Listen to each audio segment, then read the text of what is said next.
shit, man. I said hello to everybody. Yeah, I was muted. I said hello to everybody. How's everybody doing today? Everything all right? Everything okay?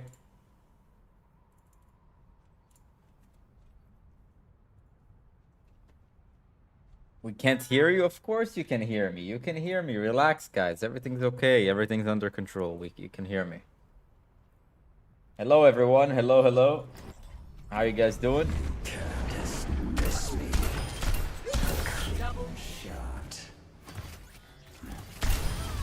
What's up, Buggy?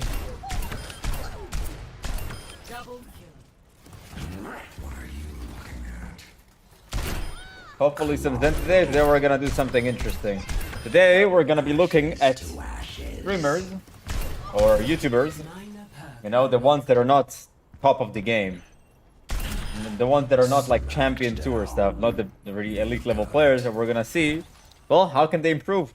We're gonna break down their gameplay and we're gonna explain in a simple manner, in awkward fashion, what they need to do in order to win more games and improve. Weakness. The chains rattle. I asked on my Discord chat, my Discord channel, on my general chat, like what streamers would you like me to look at? So some people said Gaming for Hope, Sunshine Bread. Some people said Metro, but I'm not gonna do it for Metro. We also have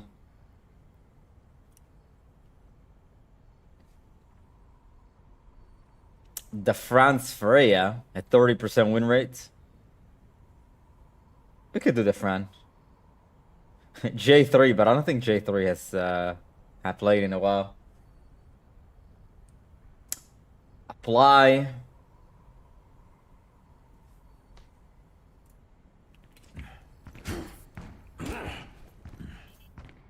Stopping to rank up after work. I'm trying to carry on tank. Buggy, make sure that you try to join us, man. There's gonna be a class in about less than 3 hours. In 2 hours, 40 minutes, I'm gonna run new rank up academy classes. So make sure you're there, man. Ignited. What are you looking at? Yo, happy birthday! Happy birthday, Trav. Hello, Francisco. Your day to die. Do we start with Gaming for Hope, chat? What do you guys think? Do we start with Gaming for Hope? Comes.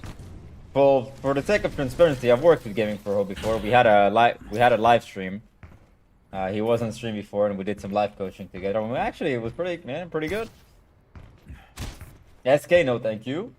The Fran is a good idea. Isn't he like plat now? I think he's diamond. The shadows coalesce. This is my last day as the member. Slobby, what happened, man? What's up, Blue Elephant? So, in order for us to do that, we don't have codes. But what we're going to do, we're gonna look at their pop from their stream. I think that's gonna be a good idea. Gaming for Hope. We'll jump through many people. Don't worry, it will be short and concise. Hopefully, you know. Stupid decision. Oh. Okay.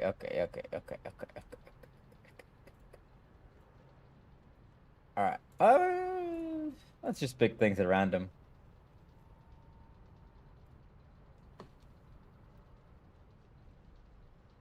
I have no idea how this dude got coached by Aqua and Apply, plays so much and still plat. Hey, he's diamond. He's diamond. He's diamond, man.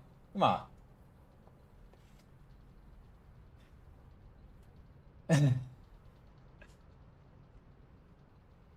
Alright, Kenzo... Wait, does Kenzo play Overwatch? Where can I find Kenzo? Is there like live gameplay somewhere? Does Kenzo stream? What's his name? Kenzo... Kenzo? The real Kenzo? What is his nickname? Does he stream regularly or no? In YouTube, he has highlight videos, dude. Highlight videos don't help.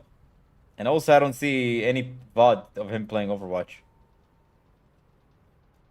It's all Marvel Rivals recently. In the past month, it's all Marvel Rivals. So.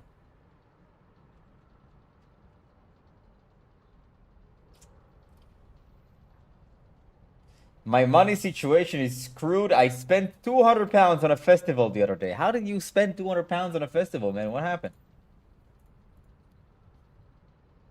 Anyways, guys, let me make sure we can see stuff on the screen.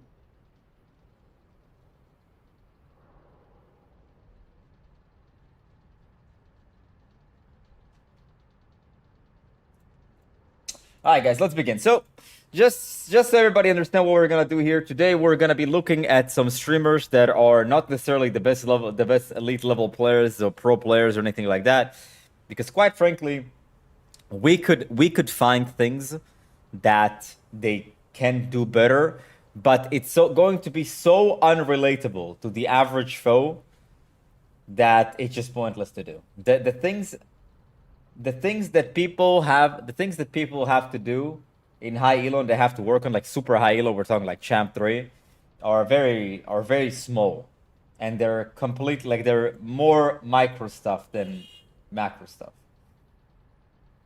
so they're less big picture thing. Okay, thank you, Nu. We'll look at that. We'll take a look at that. Okay. Do you still train jiu-jitsu? I don't really train jiu-jitsu. Never really did, besides, you know, some basics.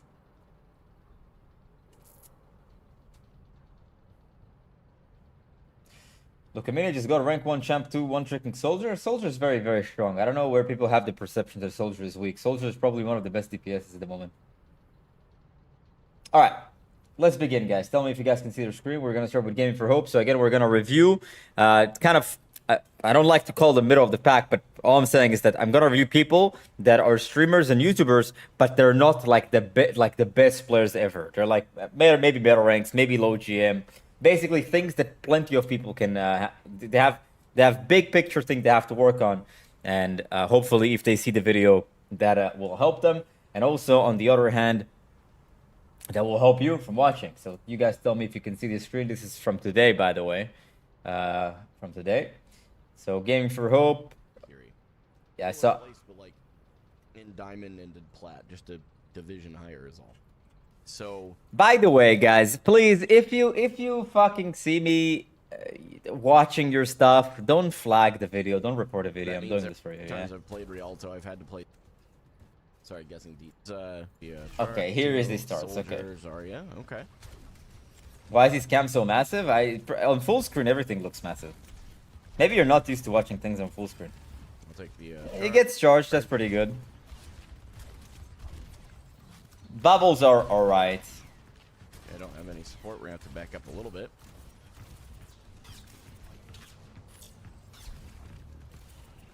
Bubble was way too early. He stayed there too long. So, okay. Okay, so let's start. There's so many things to look at here. First of all, he's staying here on the high ground. Look, what do you think about it? I can report a video. Oh, hey, Gaming for Hope just popped in my chat. First of all, you have to ask yourself, what are you trying to accomplish on the high ground here? Can you really apply pressure on anybody? What's the purpose of staying on the high ground? And when you look at the screen, well, there's no purpose because there's nothing to do here. Nothing. I would have just dropped straight up. Why would have dropped? Because at least if I drop, I can get people into the beam range. Support, we're gonna have to back up a little bit. Here, damage is okay. As a bubble, can disengage. The bubble was exactly when the Zarya was reloading, which was kind of unfortunate timing. But there's no point to stay there that long. The fact that it's 70 HP and all that, like 70 HP, barely live. Well, the thing is, you know, it says where are my supports, but the reality is where is he? You know, that's kind of like the think about it. So he says where are my supports, but if you look at it from the perspective of his entire team, is where's my Zarya? And there's a case to be made of where is the Zarya? He was in a position that applies no pressure, essentially. If you find yourself, by the way, just so you understand, when you play tank, you need to engage in tank battles often because, well, they're going to be face to face, but ideally you don't want to take these fights unless you really have to. So when you're trying to block the payload, it's very likely for you to fight the tank for that space, for that area of the map. But as soon as you have opportunities to not engage with the tanks, is that, well, you should take them. And the reality is, like, when you see a Zarya is on the high ground and you realize you guys are fighting one-on-one on Zarya, it's kind of pointless. There's no point to take a Zarya 1v1. It doesn't really do anything for you. Open space, he probably dies here. I don't see how he lives here. Open space with no bubbles. Super late to disengage here. Super late to disengage here. But the issue is not that it was super late to disengage. The issue is that, do you notice how the enemy team have control all over the map? They just literally, look at this. Look where the entire enemy team is. Oops. Everyone is just pushing forward. Why? Because there was zero pressure from the Zarya. Zero. No pressure from the Zarya. The Zarya didn't accomplish, well, pretty much anything. There was no pressure. Enemies could just push forward because he just stayed on the high ground, just taking 1v1s against people. Do you want the code from this game? It's fine. We're gonna move on with the different type of streamers. Yeah, he doesn't live there. That's for sure. On their part. Well played on their part, sure, but need to be self-critical here. This one's gonna be a tough one. Their Zarya is playing really well. I couldn't get a pick. By the way, it's not that their Zarya was. It's not that their Zarya played particularly well. It's more of that their Zarya pretty much played equally as bad, because she also engaged in this random Zarya 1v1. And the fact of the matter is, it's simply the enemy team just played better than your team. It's not actually the person who played the worst on the enemy team was the Zarya, because he did exactly as Gaming for Hope did on Zarya, which take a useless fight on the high ground, which led to pretty much nothing. So it was pretty much enemy team killed my team. Bubble was slightly too early. Oh, I can't really contest that. Yeah, we don't touch. You know, of course, can't contest that. Yep, we burst her bubble, which means I've got to be dang near perfect in getting charge.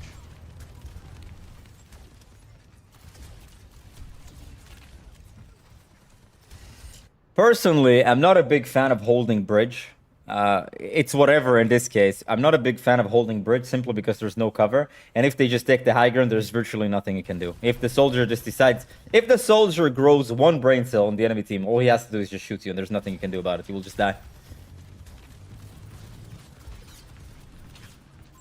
But it seems like Reaper is contesting him, so good on him. Bubble placement on... Well, he places bubble... Gaming for Hope can get way more charge if he just uses his bubbles a little bit later than he normally does. He's using them slightly too early. Like, if the Zarya is reloading, he's bubbling. Zarya is taking cover, he's bubbling. Here, they didn't really need the bubble yet. So, first off, in general, you want to take damage before you use bubble. You don't want to predict damage and use bubble, because even here in Diamond 5, people don't charge him up as often. Don't have a bubble for that, so we're gonna have to play. Yeah, this guy's dead. Reaper's dead for sure. Yeah.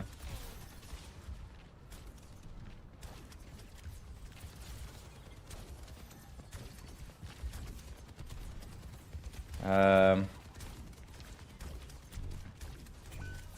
we are down pretty heavily. Yep. I die here. They did a good rush. Well, you die here because a holding bridge is kind of horrible. Yeah, I don't know where we're... Who's in the back?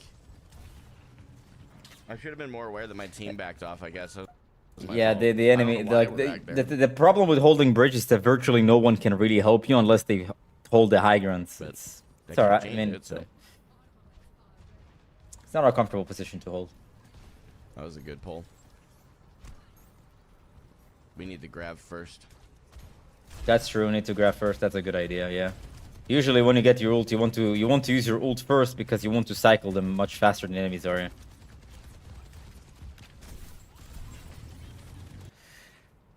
Right, Gaming for Hope. Since you're here in my YouTube chat, can you tell me what do you think about your engagement here?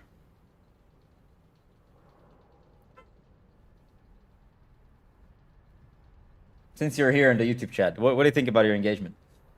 Or rather, like, you know, Let's push.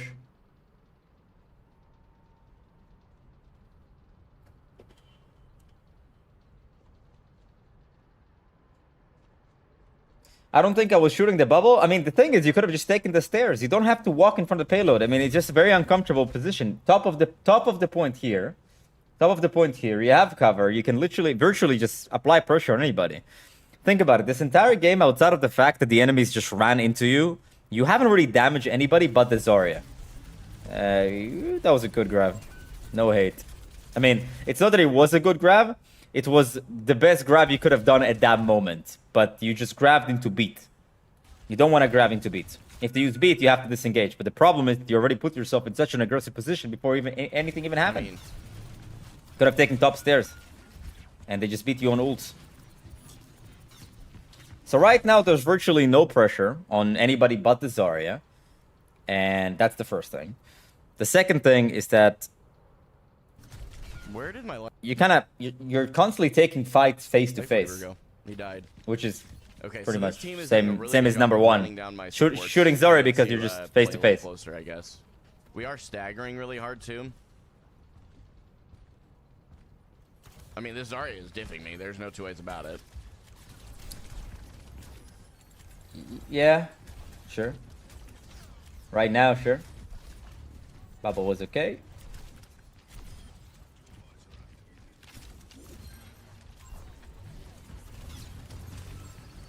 A good peril by this guy. Nope. Okay. Ah, okay. What? Okay. Look. There are so many problems here.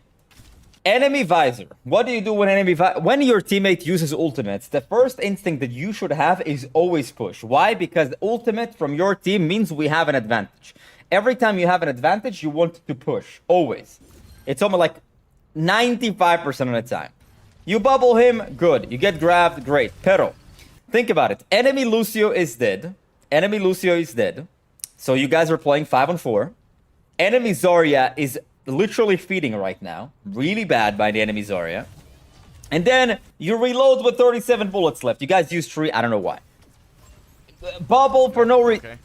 Push. No reloading, just push. We need to push here.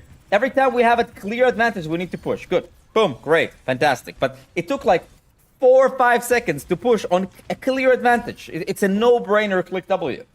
Way too passive.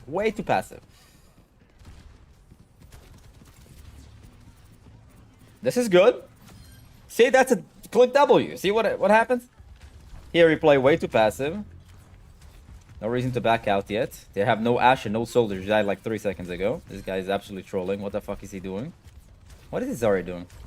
But the thing is, again, like, why so passive? Both enemy DP. You just killed Ashe. I think soldier dies either way, or at least runs away somewhere. Whatever. No reason to play passive. They have no DPS. They have no damage. You have the charge. Enemy Zarya doesn't have the charge. Run at her face. You have more charge. You have more damage. Soldier is dead. Ashe is dead. You guys are playing 5-on-3. You have more charge. She's dying. Why go back? From who? Why reload with 37 bullets left? Just run at her face and just kill her. Boom. You see? All I had to do is just walk forward. There we go. Good bubble and a half cycling for sure. I would dare I say you could even take top left stairs. Do I think it's good? No, the top left stairs here on the like the second point. Not sure why I'm playing like a coward. I need to play forward. Yeah, you need to play forward, but now when they start pushing up, you will need to back out. Here, okay, you used one bubble for a charge, good. Now you have to go back. Now you have to start going back, or you're gonna get fucked. Why are you gonna get fucked? For 2 reasons. Well, number one, you already used 2 bubbles, which means you have no protection, and they have Lucio, so you're already too far forward and extended with no cooldowns, right? By the time you get to cover, you will take so much damage. And also, the second thing that it doesn't seem like you think about a lot, Gaming for Hope, is that you don't really pay attention to where your team is standing. You have to understand, when you play here, your team is in the worst positions possible. They can't really peek anywhere. They can only peek from the high ground above, but it's not a comfortable position because they can easily be shot down. There are no angles here to take. Here, your soldier dies because he tries to help you. Look, you turn around, look where your team is. Look. And it's not, I mean, you can make the case they suck, they should have done better. Sure, because you can say it about any team. But the reality is that they don't really have any angles to take here. Because, and the reason why they're in that position is because you extended forward for no reason. And because you overextended, you have no bubbles, and they just run you down. Ooh, boy. All you had to do, look, all you had to do is very simple. After this initial charge, which was good, you got your bubble. Boom, you push back all the way where the payload is and hold the corner there. Swing to back up, hold the corner. You say need to hold corner, but the problem is your corner can easily be pushed. It can easily be pushed. They can take so many angles on you. This is not technically it is a corner, but they can just run you over.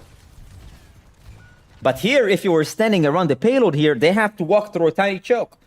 You, instead of holding a tiny choke, where the attackers are in a really big disadvantage, you decide to hold the most open space where people can take angles on you. And take angles on your team. Yep, they... Ooh, boy, okay.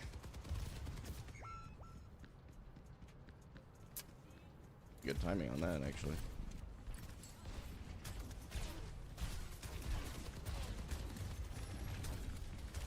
Hold the corner. Bubble slightly too early. Hold the corner is good, but you can hold payload, middle payload, because they can't. Like you see how the map layout is here. Wall on the right, wall on the left, payload in the middle. If you stand behind the payload, nobody really can shoot you because they can't see anything. Oh. Payload can be a corner. Same thing. The enemy Illari is dead. They only have Lucio heals. You guys are popping coalescence. What is Gaming for Hope doing? Chilling. Okay. It's not time to chill a coalescence. Need to go. These guys should have been dead a long time ago. But why did all of this happen, by the way? Like, why are we grabbing? Why are we using Life Ever ult? Is because, well, because we had a big advantage. We didn't push. And now they use beat. If you just pushed 3 seconds ago, entire enemy team is dead.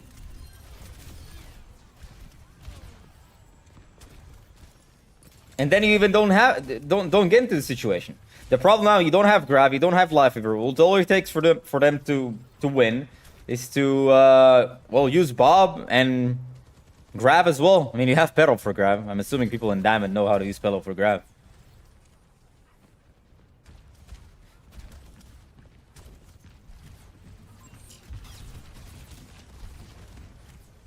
Yeah, like, you see how difficult it is when you're holding these choke points. You see how difficult it is for them to kind of push through these chokes. That's So difficult. Really good pedal. But you also need to learn when to disengage from these type of chokes. When they start taking space, you have to go back. Grab, pedal, for sure, right? Yep. Yeah, it's Diamond. People know how to do it here. Unironically just saved us a couple of times there. Good for focusing Illari ult. Good for focusing the Lucio. That's really good. Easy work. Now it's just W. W Gaming. W Gaming for Hope. W, man. W. W. Who are we so scared of? Lucio is dead. Soldier is dead. Enemies are getting absolutely demolished. Just run W. Just run W. No reason for these like little jiggle peaks around corners. Just go. They have no people. You guys are 5, they're 3. They can't win. They have no cooldowns. Here can poke before the fight. Maybe use 1 bubble for extra energy. You need to. Okay, at least you're learning. You backed out. You're backing out. That's good. You see, because holding there. Look, you see, if you hold that position, there's a very big problem. If they start shooting at you from these angles, by the time you go back, look how much distance you have to cover. This entire time, people will just shoot you. You want to have the ability to run away pretty damn fast. Nice, good. Good. It's pretty good. Good. Baba was okay. These guys are absolutely trolling. What am I watching? Why are they running in Zarya's face? So odd. Good cover. No. Gaming, you really gotta stop reloading every single bullet that you shoot. You lose up on so much uptime just reloading every single second. Just shoot. And also less right clicks in general. Right clicks are only, like, right clicks are exclusively for 2 reasons. Number 1, you can't really reach them with your beam. And number 2, when you're really close, that beaming is becoming impossible. Like when you're face to face, it's really difficult to track enemies. The right clicks waste 25 ammo. It has significantly less DPS. There we go. Towards the end was actually There's pretty damn Zarya good. was out So right now there are two issues. Number one, playing way too passive in general. Number two, using way too many right clicks when people are within beam range. And number three is playing aggressive at positions that simply don't provide enough cover or enough disengage abilities.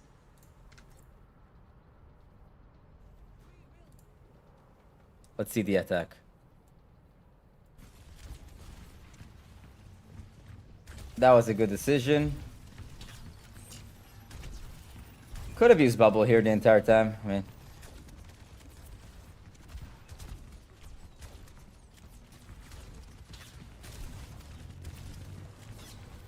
back around. Don't grip me.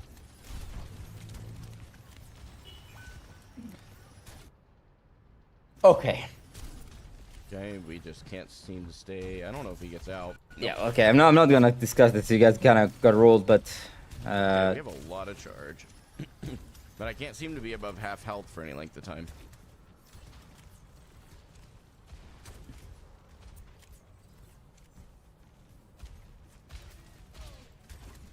Okay, can't do that without the payload. That's fine. this guy. What is this guy doing? Got the BAP. Got the BAP. Let's move. Let's move.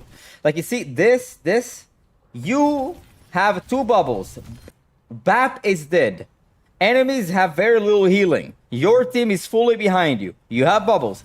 W. No. Why they go back? You're full HP. Full HP. Bubbles. They're dead. Your team is pushing. Let's go. You shouldn't even have let the Zarya create any distance on you. Zero. That's perfect. Yeah, it was pretty good, yeah. Perfect is an overstatement, but that was pretty good. Good job. Please tell me you push for... Man!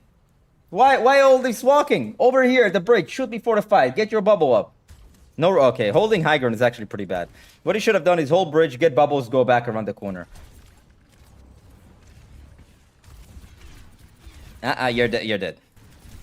Yeah, I knew it. I knew it. Okay. I mean, they were both in LOS. I don't know why I didn't get any healing at all right there. Gaming. You can't be saying that, man. First of all, they weren't in line of sight. They weren't in line of sight. Nobody could heal you. They weren't in line of sight. Number two, how can you blame supports for that one? Why are you like think about it? Can you since you're here in the chat, why are you there? You like when we make decisions in the game, when we make decisions in the game, we need to at least there needs to be some reason as to why we made that decision. But since you're here in my chat, can you kind of explain the thought process behind you staying on the high ground? But why? Why? What does the high ground accomplish for you there? Like, what could you do from this position? What does this position provide in any way, shape, or form? This is also the trap of the general YouTubers. Play high grounds. But when? But why? This is not the time to play high ground. What you should have done after you win the team fight, you should have held the bridge. By the way, if you hold the bridge, they're going to be so scared to push because you guys are going to block them at this low door. And if they can't really push, well, you're going to get the payload for free anyways.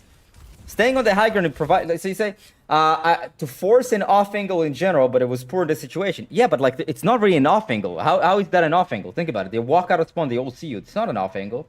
I mean, technically, you're in a high ground, but it's not an off angle. They see you. You're in front of their face. It's not an off angle. Okay. I mean, you can't make that jump, can you? Nope. Okay. Good try, though. It's not that they expect you, they see you. When you're in front of people's face, you can call it an off angle. It's not an off angle when you're in front of people's faces.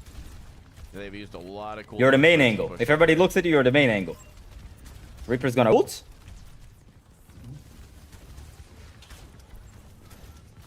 Way too passive here. Way too passive. Again, way too passive. Look. I don't know why they're giving so much space for free. Right? I mean, BAP is playing... Enemy BAP is playing really bad. They've used a lot of cooldowns. They did use a lot of cooldown. We need to push up here. Yeah, we're pushing. Enemy soldier dead. Enemy Juno 1 HP. Reaper is in. You're bubbling Reaper. Click W. All of these pauses around corners. Just go.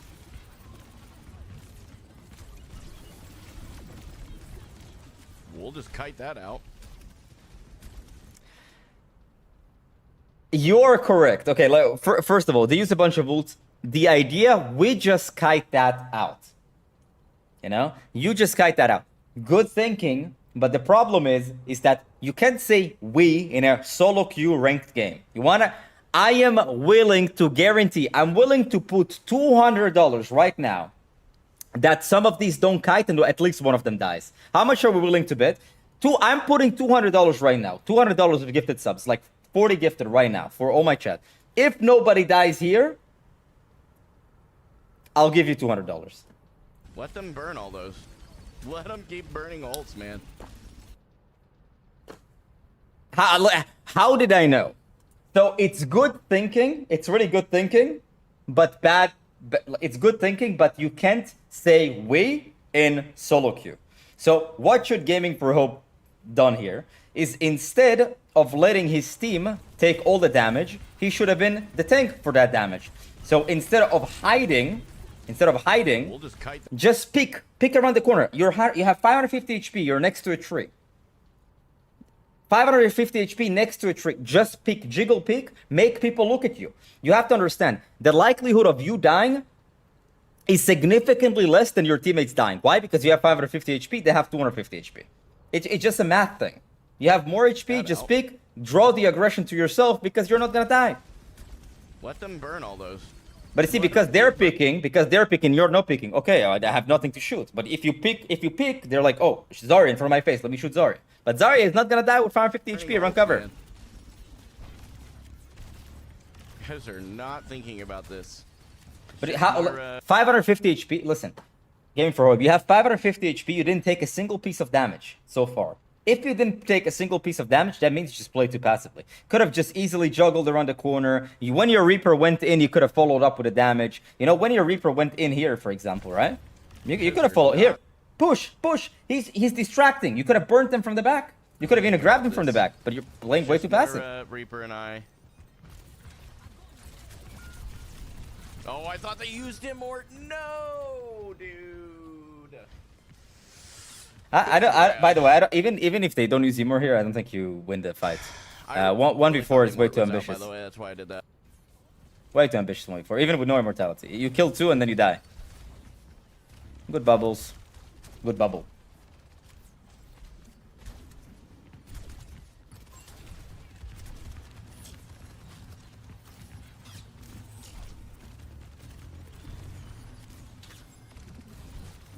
I like this play. I like this play a lot. This was great. That was a good play. You notice that the enemy team extended, the enemy squish is extended, and you pushed them. That was really good.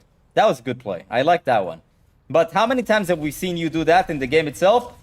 Not a whole lot. You play way too passive in general. Look, this Baptiste is overextending 24/7. You hear bash and ult. Bash and ult means, oh, let's play forward. Boom. Easy work. Easy work. That was great. All you have to do now, they have no BAP. Play passive, sustain, stabilize, kill this Zarya. They all suck. Okay, you have no bubbles. You can push, stabilize. This guy's... What the fuck am I watching? What is this guy doing? Yeah. Yeah, that was... pretty damn good. You push, kill the BAP, you overextended. But the main reasons to why this happened is because you were aggressive at the advantage. What was the advantage? Your Bastion just popped an ult. Yep. There we go. 23. Stop saying retarded shit, dude. Like, stop saying retarded shit. People are here to learn. He needs to slide upwards and frag. Bro, tell your father to go look at your chats.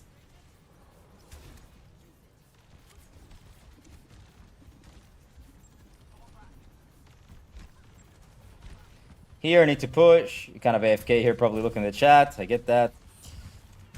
You need to bubble here. Good bubble. I like that you're not shooting bubble. This is pretty good. But you see, this fight doesn't lead anywhere. This doesn't do anything. This doesn't do anything.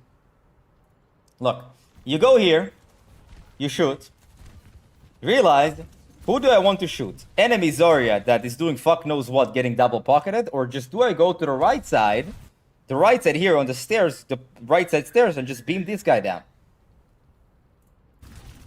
So like, as I said at the beginning, you don't want, like, ideally, you don't want to take fights against tanks. You will be forced to take fights against tanks because that's how space is initially created. The way the loop of playing tank works is shoot enemy tank, draw the aggression to yourself, get your DPSs on, because all of the aggression is on yourself. You get, your DPS can now take angles. Well, if you're higher rank, it's also supports, but most of the time it's going to be DPSs. As soon as the aggression is on yourself, and they take angles, now you pull back, the aggression is on your team, they're not paying attention, boom, that's where you strike, when they don't pay attention. If you just follow the path of, so I'll kind of like demonstrate this here. He goes forward. Aggression is on Zarya. Why? Everybody's trying to pocket Zarya, help Zarya. That means his team is taking angles. Why? Because there's no Zarya blocking his team of walking forward. That's why you see this guy here. I'm assuming it's the Reaper. But when the Reaper is in, all he has to do is, okay, everybody's going to be looking at the Reaper. All I have to do is walk and surprise the enemies from this angle. Because everybody's looking at the Reaper, my team. Juno would have died. Probably Bab dies as well. Yep. Bro, I know that you think that I can't hold that space, but if we don't hold that space, we can't stay. I don't... You can stay. Don't need to be here. know what he's thinking.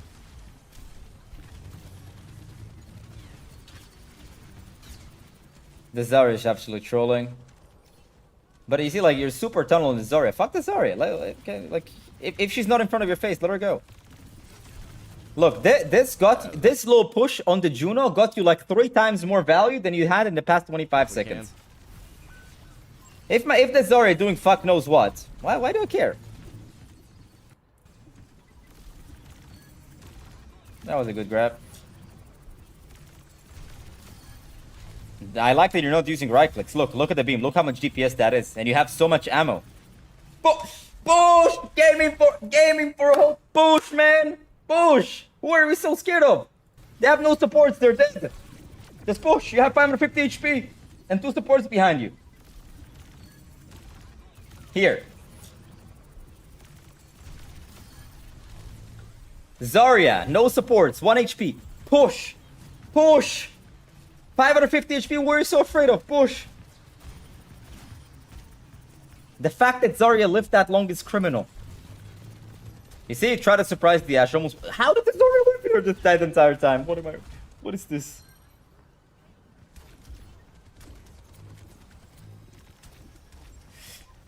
That one, I can honestly say I just wasn't trusting that would get burst down. By who? By who? They have 2 supports dead. They have no Juno, no BAP. Their Ashe is doing fuck knows what. Because there's Reaper in her face. And enemy Zarya is 1 HP. Their high charge Zarya, she was 1 HP. Gaming Probe, she was 1 HP. You have 550. How can you get bursted down? How is that possible? How? How? Like, how is that even possible? It's impossible. She's 1 HP. You're 550. You can't... It doesn't matter how many times you take that fight. You can't lose. She has no support. She has no healing. I mean, you could make the case that if she had Juno BAP there, maybe she gets healed. Yeah, sure.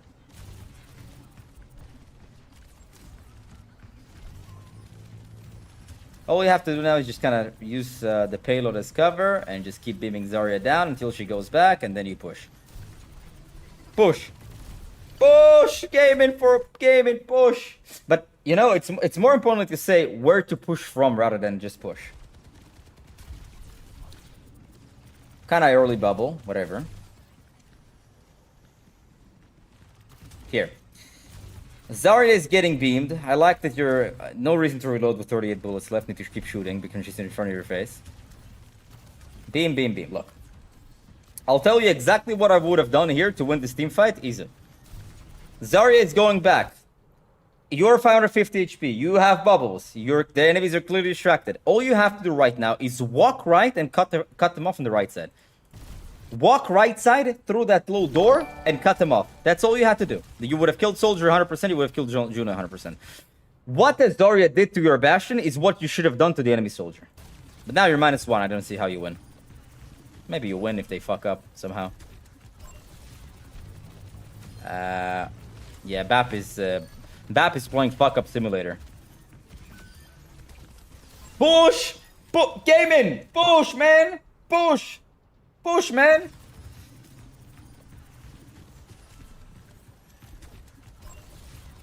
BAP is dead. They have no grav. Enemy Juno is dead. They have no support. Zarya is 1 HP. You killed Zarya. It's just Soldier. You have 550 HP. And 2 supports behind you. Why go back here? Why go back here? Why did you let the Soldier live? Instead of Moira killing, it should be you. We had to lock it in. To be honest, it wasn't bad gameplay by any means, but I'm gonna be kind of like brutally honest here. The enemy team played so bad and made so many mistakes. This BAP was literally like playing feeding simulator. This guy was just frontlining for no reason every single time. And all realistically you had to do is basically try to cut him off every time. I mean, which you. It's not that you did that; he just kind of ran into your face. But there are 2 lingering problems here. I mean, there are a few lingering problems, but we need to kind of focus on the most consistent ones. So number 1 is that you need to start playing way more aggressive when you have advantages. You hear one of your teammates popping an ult, you go in. You see the enemy Zarya has no bubble, you go in. You see that BAP use the random lamp out of nowhere, you can push. But the main principle is that you need to push not only when you have advantages, but also when enemies don't pay attention to you. There have been many times in this game where your Reaper went in and they were all turning around. And when they're all turning around, that means that the enemy Zarya has no supports and DPS are not going to shoot you. That's a cue for you to go forward. So when enemies don't pay attention to you because they're paying attention to someone on your team, that's the time for you to play very aggressively. So in short, number 1, you need to play way more aggressively when you have advantages and when people don't pay attention to you. Number 2, you need to take the tank fights initially, but as soon as you see the enemy tank pushing back, you have to see, can I cut the tank somehow and reach the backline? Because when you did that, there have been so many instances where, not so many, a few instances where, well, you pretty straightforwardly win the fight just because you decided to ignore the Zarya at that moment. So yeah, push every advantage. Generally speaking, push every advantage, but you need to recognize what are the advantages. Advantages is not enemy team is low, which you, by the way, enemy team is low, you still don't push, but enemy team is low, enemy team has no cooldowns, enemy team doesn't pay attention is an advantage. If your Reaper TP's behind them, press W. No one is shooting at you, no one is healing, because they're all focused on the Reaper. You have to go in. Every time somebody on your team flanks, go in.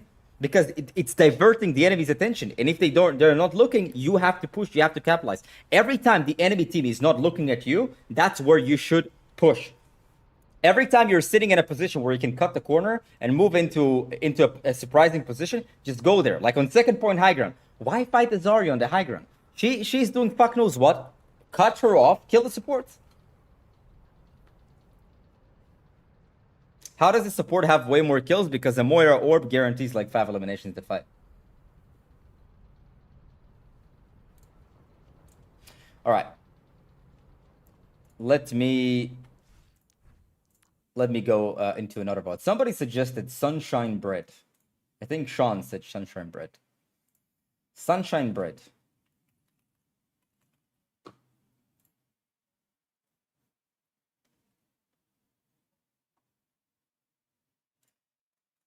I have worked with I have done a coaching session with Sunshine Bread one time. It was a long time ago, and I'll be honest here. I was disappointed for one reason. Initially, the gameplay was good.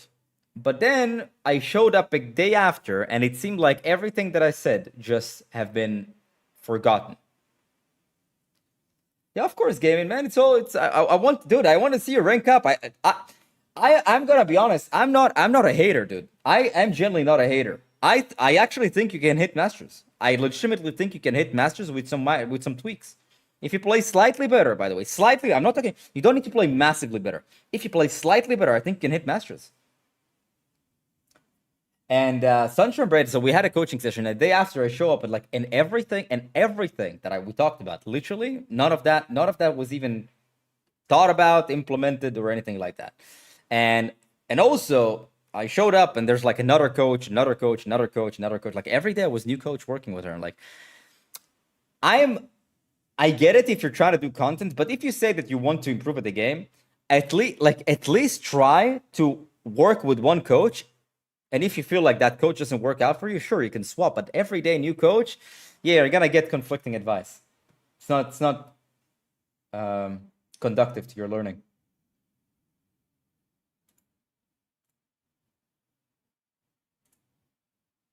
Okay, 16-hour stream. Holy shit! Sunshine Bread is on the clock. Sunshine Bread is on the clock. Holy shit! 16 hours. It's kind of nuts. First game I see is Venture. No, thank you. What Venture? Why is Venture? Fuck. No, the whole stream is Venture. What is going on? I'm not watching Venture. I think it's Tracer player, no?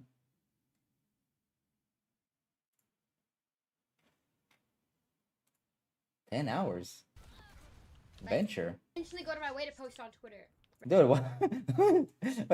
why is Sunshine Break playing Venture? What am I watching?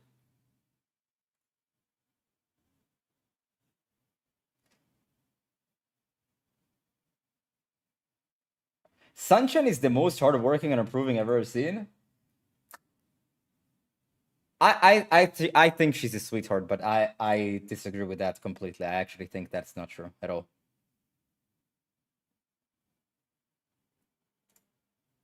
So are we gonna watch Adventure VOD, or is there something that that we can see that is not Venture because, well, CBA?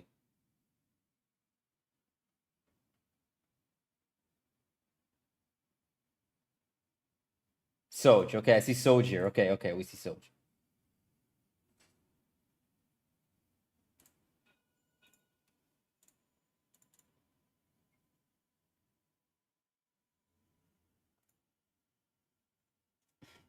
My Graz almost. Oops.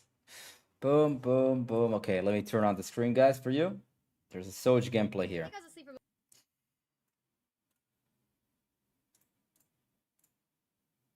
Wiggly boggly. All right, let's go. Should be able to see the screen now. This is gonna be a little bit shorter than Gaming for Hope. But I was trying to do some stuff before. Now I can because it's the other thing. Oh. Wait, how did I skip a minute? Well, because the stream is so long that every time I skip, it's just like 5 million years.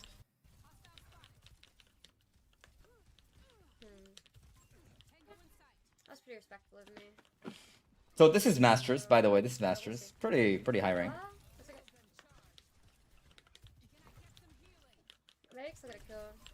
Good, bro. Good, beautiful. Good slide up. So it's been 40 seconds, and there have been like instances of 1 second of damage, no damage for 3 seconds. 1 second of damage, no instance 3 seconds. Why? Because she keeps breaking line of sets for no reason. Right now, she should stay on the left side of the pillar and just keep shooting, keep applying pressure.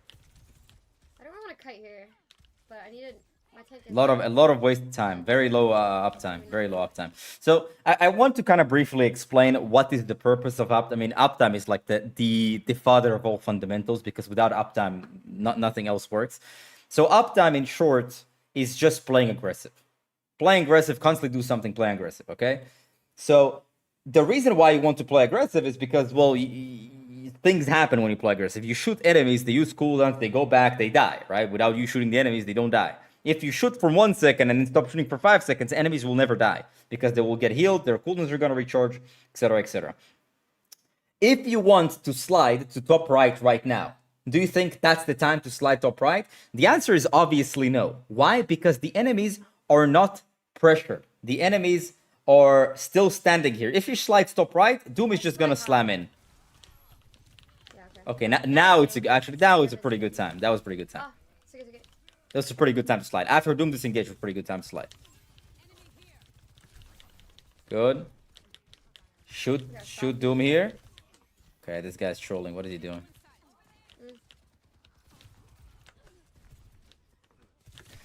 Oh my god, I thought. Instead of doing all of that, look. Enemy. Good, Oh bro. fuck. Oh Good. my goodness. Genji is here by himself, no cooldowns at all, next to 3 of her teammates. Slide in. Just slide. Just go in. Just kill the guy. Just slide in. Why try to overcomplicate this and slide up and try to cut him off and all that? It's pointless. Oh my god, I thought he did. It's all pointless. He dashed into her entire team, and all she had to do in front of her team is just slide into his face and kill him. Why? Because he has no cooldowns, she has cooldowns. She has supports, he doesn't. That's my fault. Oh, gold players? Nothing, bro. It's not like that. He didn't have deflect for like 6 seconds, but she didn't really push on that.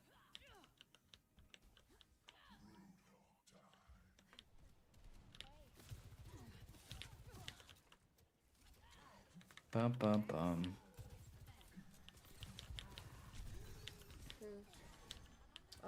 Shoot enemies, they go back.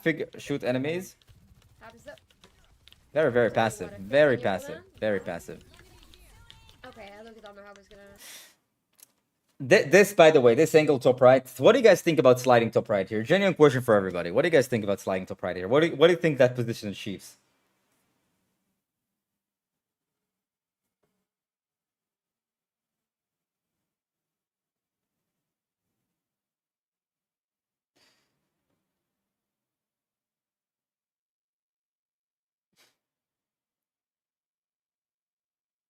Well, yeah, to be honest, I mean, some of you are correct. The problem with that is that, look, if, fuck, man.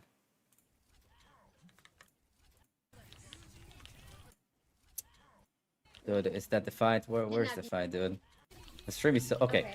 If the enemies right now kiting back to point, that angle has no line of sight unless they do something to be seen. No line of sight. Kitsune, they're all dying, but there's nobody here. It's like into a passive position.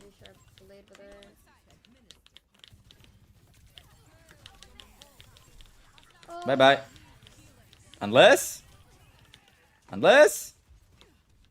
Whoa. How did the guy get there? Oh my god. The reason why that happened is that, number one, so right now we're seeing Sunshine has very low uptime. She very rarely shoots. She's trying to go to off angles without knowing why. I don't have arrow keys. She's trying to go to off angles without knowing why.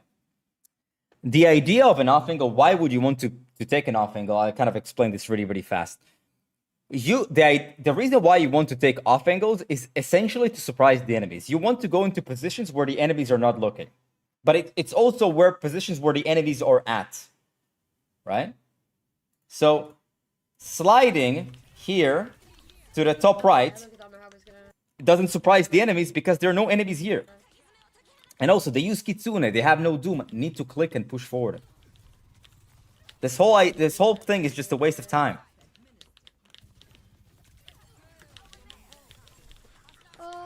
Very, very passive gameplay.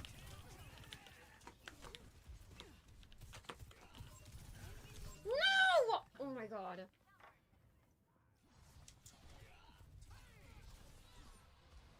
Why is she using slide to go in? It's not a big deal if you can't get punished, but you shouldn't slide into people's faces. Like, we should be fine. Very low uptime, and there's just... Dude, I was watching. So, there's just...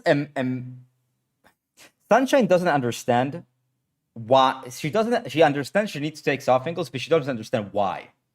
And in order for you to understand off angles, you need to understand why you want to take an off angle. The off angle essentially is to surprise the enemies. You want to go into positions that the enemies are not looking. You want to go to the blind spots. What do I mean by that?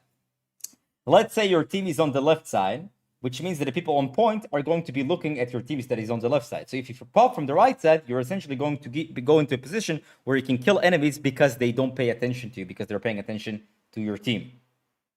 There's a blind spot. It's a surprising position. Yes, yesterday, actually. when she used slide on top right when the entire enemy team was on point, kiting away from Kitsune, that shows a lack of understanding of what off-angling purpose is. The blade. I use my Because more. no good, by the way, not a single champion player would ever slide top right there. Not a single one. Like, I use my rail more. Like, I definitely could have killed Genji there with rail and we just win the entire point. So, theory, shoot my rail more. You are dead. That's okay. That's fine.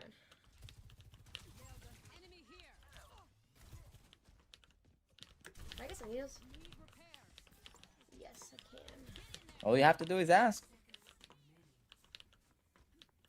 You see, like, a lot of wasted time, a lot of like 5 seconds of nothing. 1 second of shooting, 5 seconds of nothing. 1 second of shooting, 5 seconds of nothing. And and also there's like a big problem with low uptime. You want to know the most obvious thing with the really low uptime is that if you have low uptime because you're constantly hiding, you can't see the enemies. If you can't see the enemies, you can't really know where you want to go. In order for you to decide what is the most surprising position, you need to know where the enemies is. You have to first make eye contact. You need to have a visual cue where the enemies are. You want to start main. You want to see where the hell the enemies are at. And if I know where the enemies are at, I know where they're looking. And if I know where they're looking, I know where to go where they're not looking. Hey, right. Okay. Cass? No, I'm not switching my character actually ever one time. No, I am not switching my character. I love to hear that. I love to hear that. W Sunshine.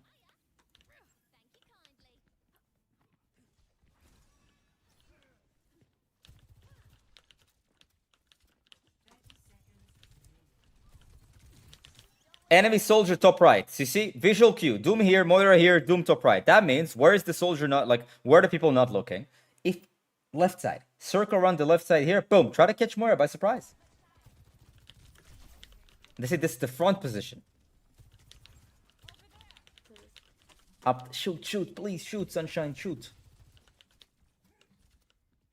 Shoot.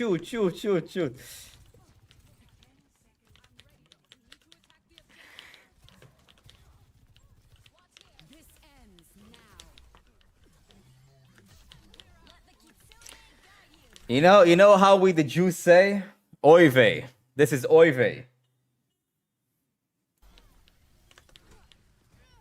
Virtually 0 damage. No damage. Overclock, 0 damage. And the thing is, it's not 0 damage because aim sucks. 0 damage because so passive, so scared. No, she hasn't seen the enemies like half of the game. And the reason for that is because, well, she's just too scared to peek.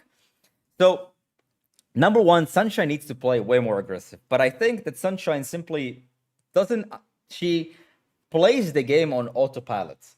And when you play the game on autopilot, you tend to not ask yourself a kind of fundamental question of understanding anything. Why? Why am I making this decision? So when she slides to top right, why does she slide to top right? It's kind of like a very dumb question to ask. Like, why are you sliding top right? Right? It's like, why are you sliding to the top right off angle? Because then I bet her response will be because it's an off angle. Okay, Sunshine, what is the purpose of an off angle? What are you trying to accomplish with that? I don't know what she will answer. I mean, my guess is to create another point of pressure, which would be true, but you have to understand that another point of pressure kind of means I want to surprise the enemies where they're not looking. But how do you know the enemies are there? You don't, because you don't pick them. Working on it.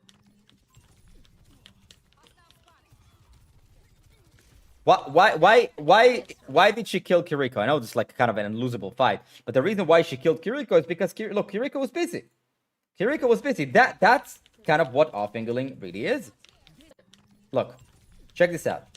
I sit in a position where enemies are not looking. Kiriko is looking at my tracer. I shoot Kiriko from where she's not looking. Off angle. Amazing off angle. Now, this is not an off angle that she consciously created. This was an off angle that was given to her because Kiriko just decided to push on point and shoot tracer, right? That's sometimes going to happen. But that is essentially what an off angle is, but you have to create them yourself. What the fuck is that? Why is the Moira trying to 1v5 that one? Okay, it's true. Third game on. It doesn't matter. how poorly I played all game. All that matters is the results. Entire enemy team is dead. Look, Roadhog is here, Tracer is here. Where's Sunshine Bread? At the grocery store. Need to push. Need to who are we waiting for? Oh, no, there wasn't. I get it. Even when you reach chat, just click W when you reach chat. Just click W when you reach chat. Look, Roadhog is there, Tracer's there. Sunshine Bread is at the grocery store. Hopefully not buying babes. So much per download.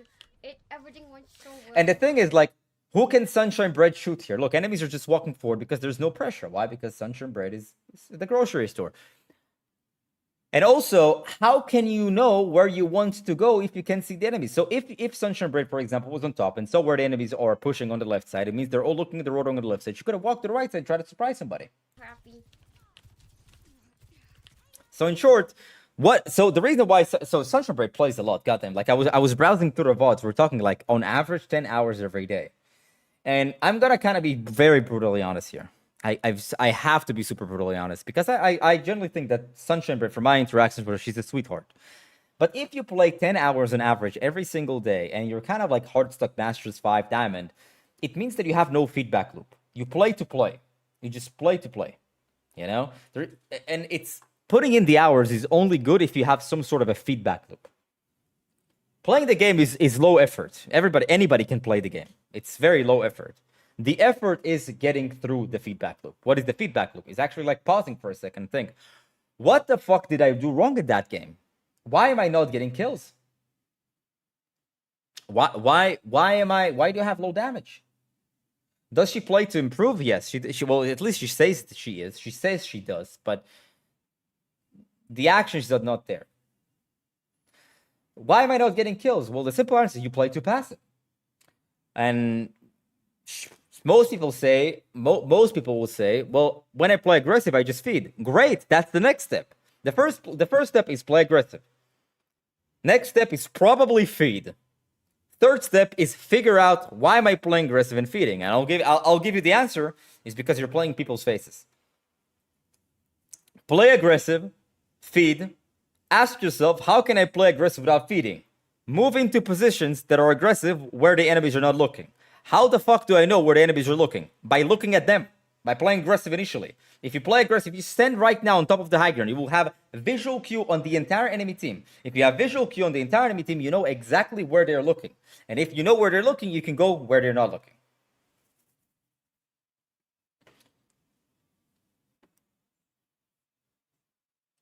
Yeah, that's pretty much what that is. Do we look at the Fran? Oh no, you know what? Let's look at the Fran. Yeah, the Fran. Let's look at the recent vote from the Fran.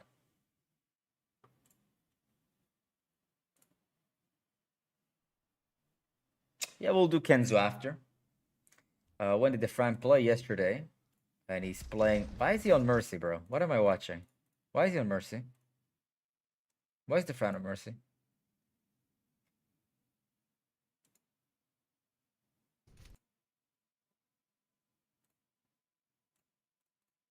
Okay, I see Soldier. Where's Freya? Where does he have a game, Freya? Sean, can you send me a link of where he plays Freya? Do you have something on top of your head?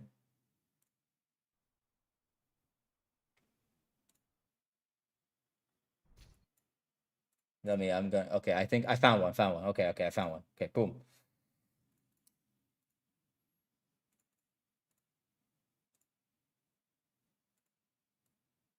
There we go. This first game of the day, so we're First game of the day. Okay, it's good hard morning, guys. It's hard to judge people on the first game of the day because we're all fucking asked the first game of the day, but it's fine. Down. Oh wait. Ooh, you're gonna play Overwatch all day? Sorry. No. Why not?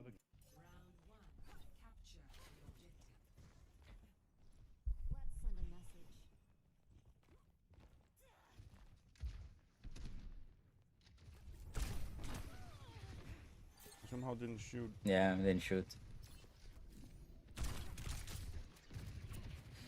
Okay. Taking that, okay, the problem, so, quick question for everybody, quick question. Is this an off angle? Yes or no? Quickly.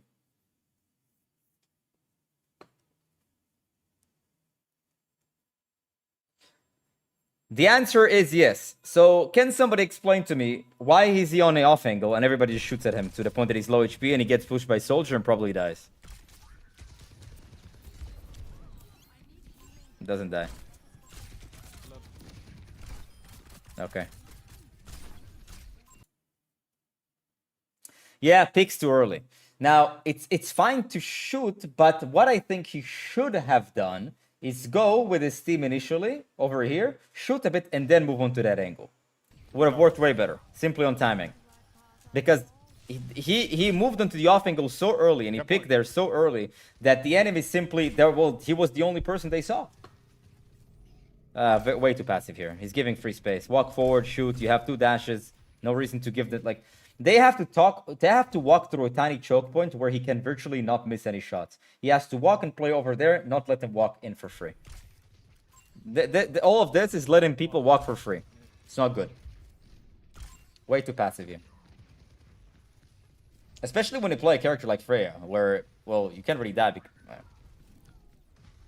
People have been fighting for 5 million years, and he hasn't been really shooting anybody. He killed the soldier. I actually don't even know what the soldier was doing, if I'm being honest with you. And Zrodok is doing a lot of work. But let's be real here. The Fran is not really contributing much. Again, staying here, bro. He's playing like a turret. Playing like a turret. Oh, damn it. 2 eternities later.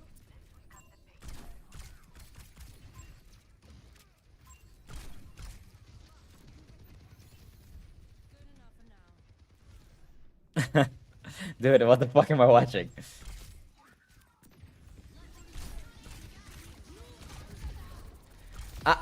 Dude, I can't believe the soldier. Like, yeah, this is trolling, dude. This is straight up trolling. He's playing like a turret.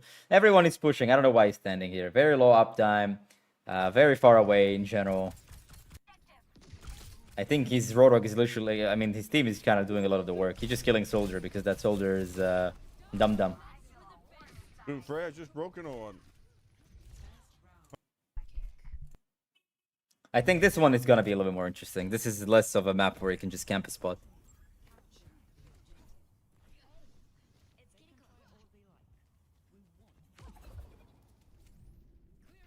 Okay. Very passive. If he has the option to take the space, needs to take the right side dojo. Why? Because they're gonna try to walk through a choke point. It's free shots when they try to walk through a choke point. When space is given to you, just take it. When he can take more control of a map, you should always take it. You see how the Rodok notices that and he immediately walks forward to the corner to hold the bridge? That's what the Fran should have done. Not walk to the corner, but rather play on the right side dojo. So he has clear line of sight. And if they go left, he also has clear line of sight on the left side. So Freya has very strong mobility. Very strong mobility, which means she can basically fly up and move to the sides. Which means that you're going to be able to surprise the enemies quite consistently. So the last thing you want to do is be stationary. You want to move around quite frequently because you want to surprise enemies. Like here, for example, if you know the soldier is here and he broke line of sight, if you walk to the left side, you're going to be able to catch him. But you won't be able to catch him when it's a 1v1. But it seems like he's trolling right now. He's taking the soldiers 1v1s. With the Fran, you never know. I don't know. I feel like the Fran is trolling like 50% of the time, man.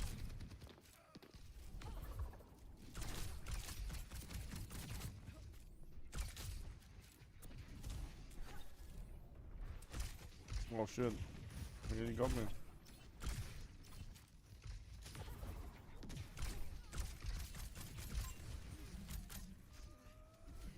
Marco, I mean, I don't know how to say it in the nicest way possible. Like, you literally everything that you wrote on the YouTube channel just wrong. But, you know. Seems like you know a lot, so your rank must be high, right?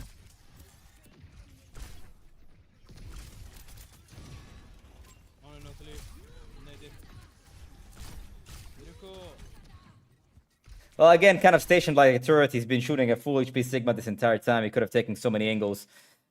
Shooting Sigma there, like now when he's standing here, it's like there's nothing else he can do. But in this entire sequence... Oh shit. He got me. Let me watch that again. Try to shoot Freya. Okay, good. Shooting Sigma here is Maybe fine. Sigma can die. Maybe he can die, but not really. Here is a good position, can hold the bridge, but as soon as he notices these guys are pushing, it's time to leave. Sigma is taking right side. You see that his team is not following up. Just leave that spot. It's kind of pointless. Just leave that spot, go left side, try to silk around. See where he can surprise the enemies. I mean, technically you can surprise Sigma with full HP, but, you know.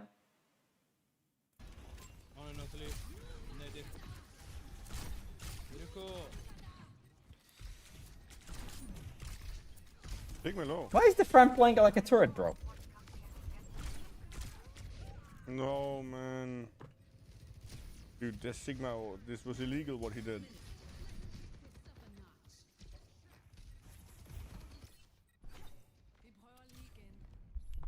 This might be a better VOD. Let's watch that then. This one is pretty damn bad, and I don't think the Fran plays like that all the time.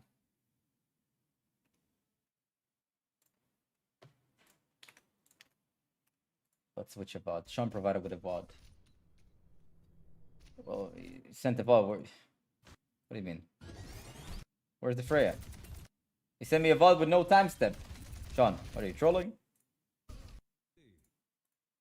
This might be a better VOD and no Freya. Where's the Freya?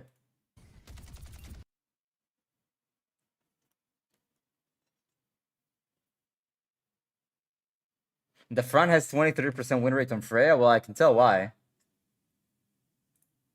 Why it has to be Freya? Because 23% win rate. And, well, it's kind of obvious why. He's playing like a turret. Done streaming, he goes and plays 4 hours of scrims. Okay, let me watch that. How did I skip that long? That's right. Oh, he swapped here. Okay. I'm Let's with watch. Freya, but I feel like it might be the pick. Just stay extremely long range. Stay extremely long range is not exactly true. I mean, the problem with Freya is that it's very difficult to hit shots from far away, but on the other hand, you don't want to play too close. You want to play like the fairly the border of long range. Wayne seeing nothing. Whoops. Whoops. Whoops. I got you guys. I got you. Here you go.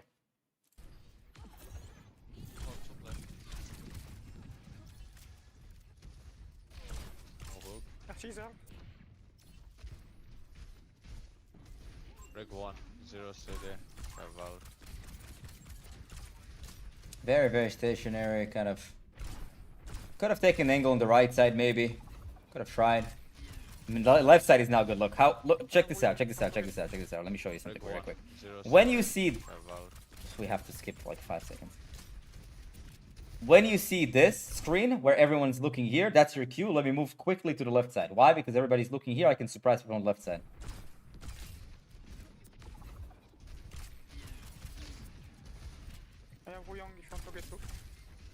I mean, you can sit and poke down main, but you notice nothing is really dying. And the reason why nothing is really dying because they know he's gonna pick from these angles. They just know. They just know he's gonna pick from these angles. And the only reason why he even got a kill is because somebody brought her to 1 HP. That was a good ult. But they still lose the fight. Oh my god. He keeps basically the Fran is playing Freya like he would play a Torbjorn turret. He's staying in the same position forever, and he's just trying to brute force the damage in. But the problem is, when the enemy knows where you are at, and you don't have the surprise element, the element of surprise, what ends up happening is they can easily take cover. They first of all, they constantly like spam the area that you're standing and shooting. If you don't have the element of surprise, the kill potential is very, very low. Well, as you can see. Goodbye, bro. Has to switch angles more often. Actually, hits really nice shots. And I think his distance for the most part is okay. Here, like, if you see that the Ashe is looking main, pick right side a little bit. Try to sneak up on the right side, then go back. See, like, the Ashe will not die like that in a million years because the Ashe knows that he's there. The Ashe just knows. Have to shoot main, try to, maybe here, boom, left side. Maybe boom, high ground, here. Try to suppress him the high ground. Maybe I should have. Yeah, maybe.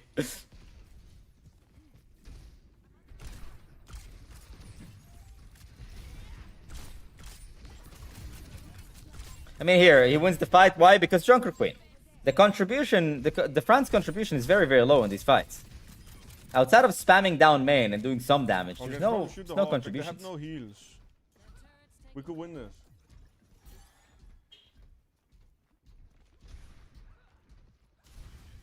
I'll try to shoot the hog a lot. No reason for him to push the payload. 3 shots down main. Yeah, nano queen next. Shoot down main, show yourself main, and then see when you can create an angle. So right now, can... I like this little sneaky angle, but again, doesn't really accomplish anything. Ready? Hit me, hit me, hit me. Nano. Here, left side, window left side, boom. Bottom left, ramp, left side. Try to get a pick. Need to rotate. Could have probably caught the Torbjorn as well. Staying down main like a turret and shooting, man. Doesn't really move in it. Like, see, no kills, no nothing. The only team, like, why did this team win? Because Hadi got nano and just push forward and kill 3. And you know, this really surprises me because, like, when you see the front play soldier, for example, he moves a lot quite often. He moves a lot quite often. He moves around, flanks. Zarya now. Yeah, shoot. They have literally 0 tank heal. Instead of sitting here, can do some damage for the fight. No reason for a Freya ever to be pushing the payload. Okay, I saw some vision on the left side. I think going left side here is pretty good.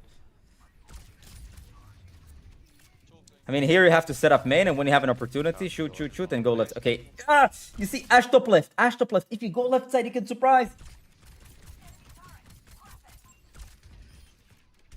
Hadi casually kills everyone. We need some help. You see, man, I really like the Fran. I kind of feel bad but I have to be honest here. How the hell? Think about it. How the hell did the Fran end up dying from a Zarya here? Zarya is over here, man. How the fuck did she get all the way over here without him moving? It's turret gameplay. How did the Zarya get from over there all the way here without him moving? So yeah, it's pretty straightforward. The Fran plays Freya like a Torbjorn turret, and that is why he's 23% win rate. The Fran, actually, I think he has an instinctive understanding of how to do it on Soldier.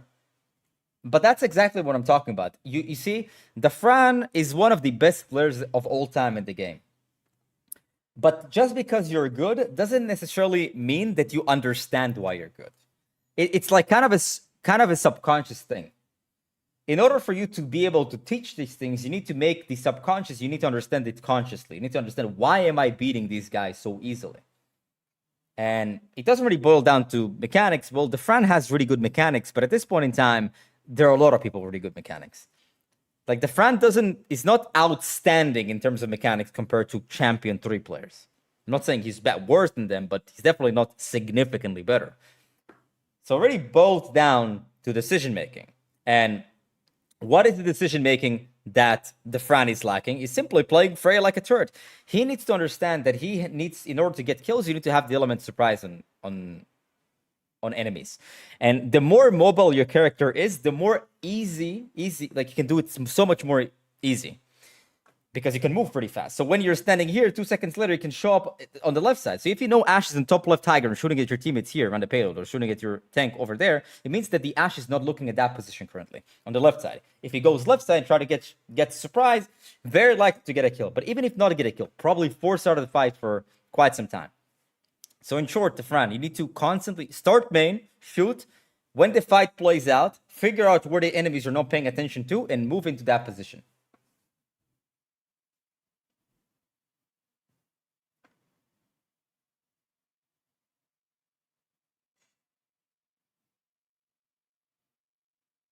Yeah, that's pretty straightforward. Do you think you could do this? I'm not going to do the Fran again. Who is that? Betel 2. Who is Betel 2? Well, let's do Betel 2. Let's do Kenzo first. I want to do Kenzo first.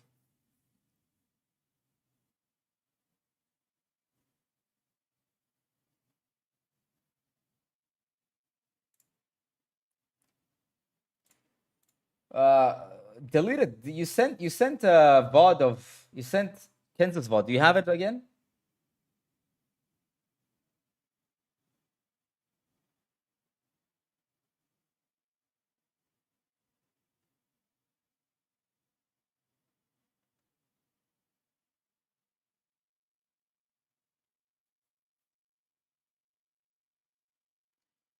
What is that link?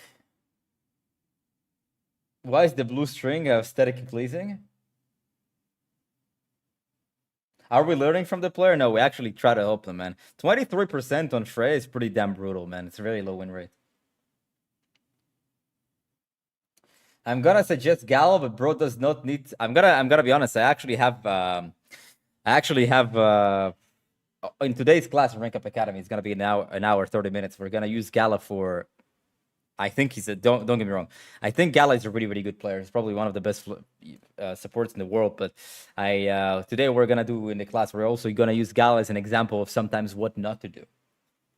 Because I kind of caught him making not a good play, but on Kiriko, yeah. But that was just kind of one-time thing. But he's gonna be a clear demonstration of what not to do. Just an example, not from the player. You can watch him. I think that if you watch him, you're gonna learn a whole lot. But there was one mistake that he has made that I think is crucial for you to not make. Because everybody makes mistakes, man. On Twitch, okay. Let me see. Okay. Boom, boom, boom. You guys see the screen here? Wait. Okay. Okay, does he play Widow here or something? Yeah. Okay, let's watch. Giving him so much space. Kenzo on Widow. Like always. 3 stacking.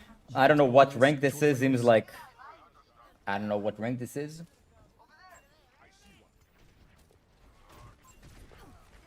Grapple into the entire enemy team.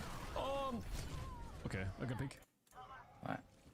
Seems to me like he's just click farming. I actually don't think Kenzo is trying to improve. I think he's just trying to click farm.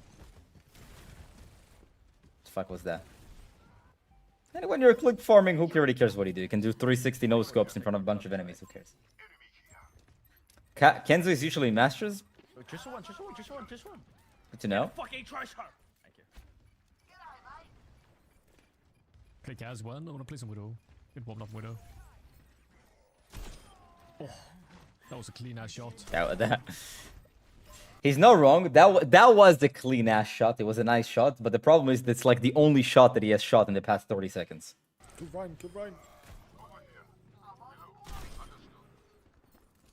Why did the Junkrat die, chat? Based on the feedback of other players. Why did the Junkrat die here? Hint.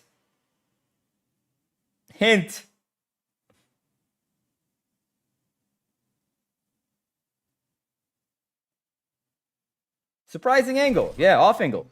Junkrat is looking at on his right side. He just propped from the left side at the perfect timing when Junkrat is busy and not paying attention. It's a Genji up here. See, it's really interesting. This is a very interesting thing because this proves my point. How is it possible that a guy with this mechanics on Widow that just 360s people in the head and kills them is pretty much, well, hard stuck masters? How is that possible? I'm willing to say he probably hits better shots than most Widow players in champ. I don't have a Bad teammates. Because OTP, I mean, this guy Cracks who just did unranked to champ on Widow only, and he hit champ in 2 days or something.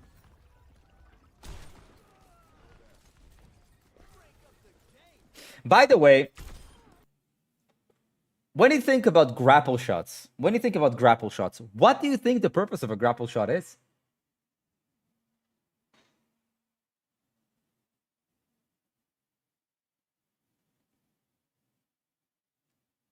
Surprise, exactly. The purpose of a grapple shot is to fly so high that you're gonna not be on the screen of the person. So when he looks down main, you're gonna be up here and you have a free shot on him. That's the whole point of a grapple shot, is to surprise the enemy.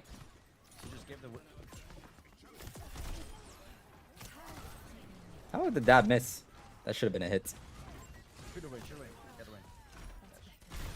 That was actually a pretty good fight. No complaints. I think that was a pretty solid fight. Very solo.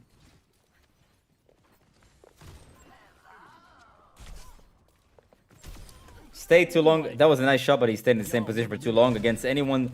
Against a Genji that actually knows how to play the game, he would have just died there because he stayed there too long.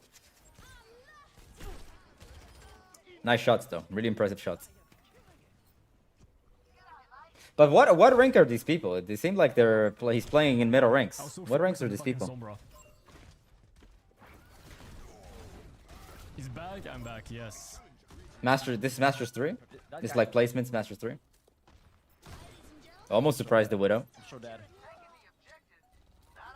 Personne n'échappe à mon regard.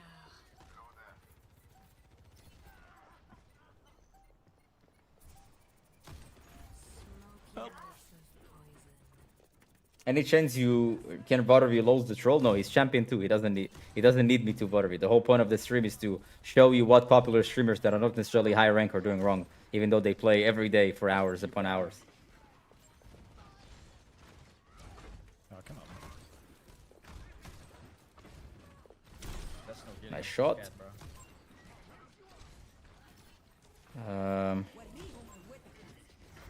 Can move to the right side. He's been too stationary.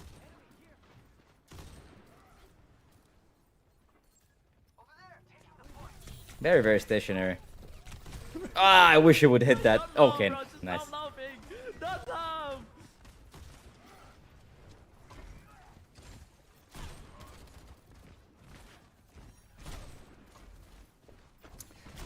The guy hits nasty shots and he's hard stuck masters, and the reason for that is because he's just way too stationary. He essentially has the Fran problem.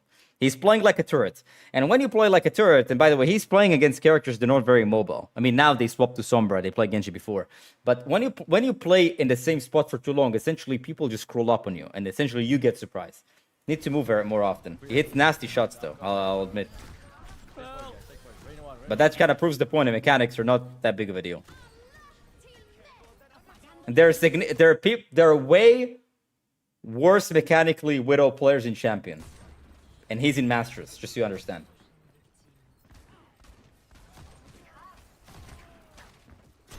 Still lost the fight. Why didn't create any angles? Just standing in the same position for the entire fight. So enemies just took cover from him and shot his team and killed him. Ah! Okay, dude. Not cool, man.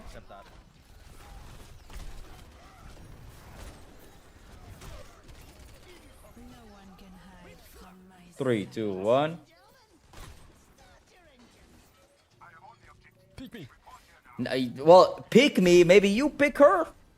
Maybe you pick her. Move, man. Move. Move. Thank you. I mean, you shouldn't have did it in front of her face, but move. Kill break, kill break. Let's go, Michael. You might go, bro. And one. Notice, like, Kenzo is virtually never moved from this area. Like, he doesn't move from this area. No grapple left, not trying to go to the right side dojo, not trying to surprise enemies. He's just like turret mode, just like the Fran. It's the same issue. Except that the Fran does We off though. a lot of other things right. I mean, on Rivals different characters. Wait, what happened in the beginning? with him back in the day. He always went Doom, and he always threw my games on Doom. If Kenzo just had better decision making and understood how to fundamentally play the game, he would probably be easily a champ Widow. To fuck off, or he's throwing his games. Okay, he's on the high ground. Look what happens. They notice he's on the high ground. What ends up happening? No element of surprise, and he's actually losing the 1v1 to an Ana. Why? Because he stayed in that position for too long. You shot a couple times, you see it didn't get a kill. Don't force it. Move to a different angle. That's the whole point. Trying to... Go point. What the fuck? Well, taking a 1v1 of against Sombra with no grapple is probably not the greatest use of your abilities. You see, that's the element of surprise. That was the element of surprise. That is what I'm talking about. Who is that guy? Sign him on a contract. Sign a helicopter, bro. Look at that. Rivals again. Yes. That is the element of surprise. You should ask me if I ever play Overwatch again. I'm a rival streamer now with Overwatch. From the top ropes, It's a man. very special stream. Grapple top right. Look, doing the same thing. Grapple top left. Probably dead to a Reaper. Yep. Yeah, I'm getting booted here. Why did that happen? Too early. Simply engage too early. There's no main angle. The enemies are not really busy with anything. So if you grapple top left, what ends up happening? Everybody's looking at him.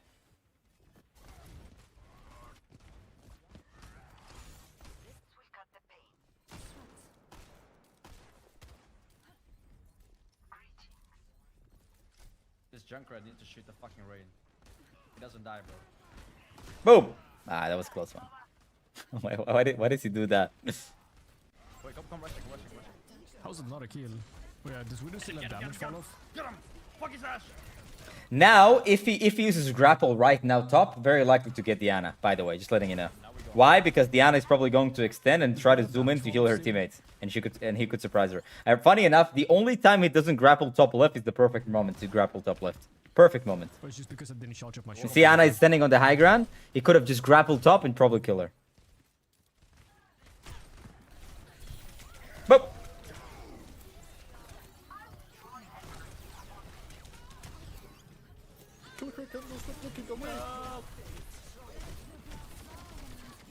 Could have moved. You know, I wouldn't have hated if he just moved.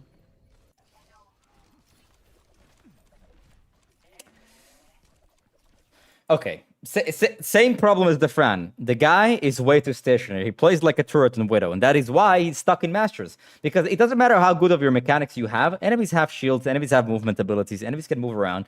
And when you stand the same place for too long, what ends up happening is people just scroll up to you. And actually, sometimes, quite often, he peaks way too early, so he becomes the main angle.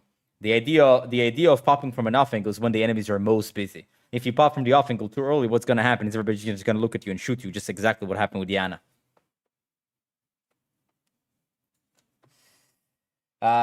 Somebody says Betel 2, Betel 2? Whatever it may be. Can you please send me a VOD? If you'd like me to review some of your favorite streamers, you can send me a VOD. This guy, okay.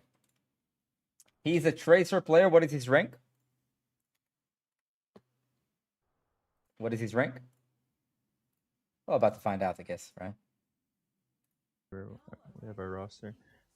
Yo, Breezy FPS. Don't ever say that about my name ever again. Oh, what the fuck?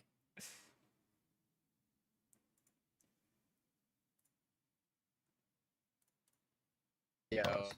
Is that a stream? What is that? The skins here, by the way? No. That doesn't. How's one? Echo on me. Very half. Very low. Is there a ranked game here somewhere, or is just scrims forever? The reason why I prefer to use ranked games because when people don't okay, this is a ranked game. This is a ranked game, right? Okay, let's go. I can will ranked game.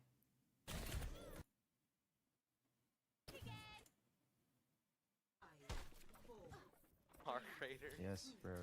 I have no one to play with. No, he's Grandmaster. Why are you guys saying Masters? It's not Masters. It's Grandmaster. What? How much is it? Is it 80 bucks? Should I watch Sugar Freezy, the best wrestler to learn from NA? Probably. A yes or no.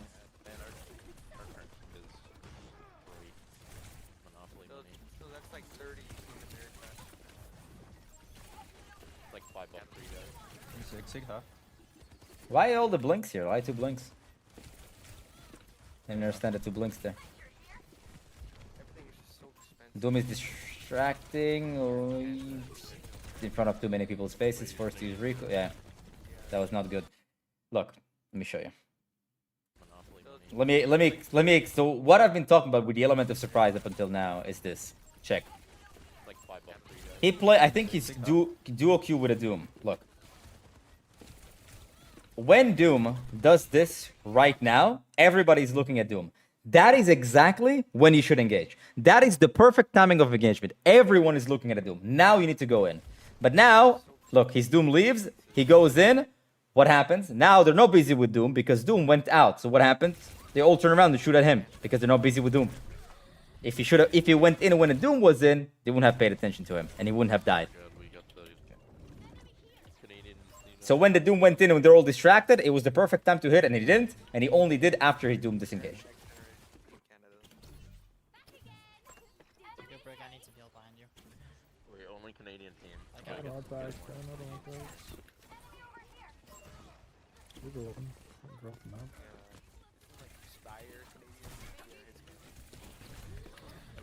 Let's get this. Well, not much you can do here.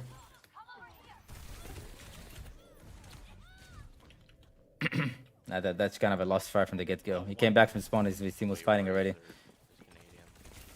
Take left side, it's free. Oh, you can also... Never mind. I know a tracer. I know another tracer. Besides Betel. Left side was free. Could have taken that from the enemy tracer. Playing poorly. Young and beautiful. Wait, there actually is just no hit scan Canadians. We're doomed. Let me pick that up immediately. Oh yeah, this fucking seeker, bro. Oh, God. Yeah, that guy got cancelled. What the hell's going on? Why did he get the pulse on the soldier? Because soldier was not paying attention. It was actually a pretty good time to engage. But they should have not done that simply because number one, they have one down. Could have just waited. Number two, they have all their cooldowns. I mean, so it's force slam before you do that. I mean, either force slam or make sure that the other people are in. So if you pulse bomb and they get lamped, they're still low HP and people can follow up. No, I understand the play, but it was not smart. In front of people's faces, engaged early on the soldier. Instead, what he should have done is actually set up. He dies to the tracer. The engagements are way too early. They engagement themselves. He didn't really try to set up a single time. If they're all standing right side, he can just blink left side and try to circle around them and distract them so he Doom can go in. Okay.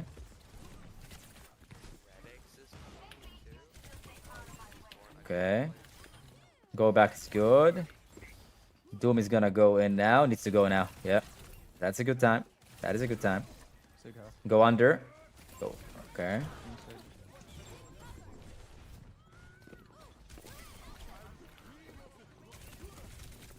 Could have Soko around the right side. It would have been actually pretty good as well. Soldier surprised him. Ironically, what a soldier just did is what he needs to do most of the game. That's good mechanics, though. I'll tell you that much. He doesn't take any deep angles. Yeah, he does. The thing is, he never in this entire round, in 4 minutes, he never ended up in a position where he was clearly at the blind spot in enemies. He never ended up behind them where they're not looking. I mean, he kind of did a few times, but it was because they were looking at his Doom.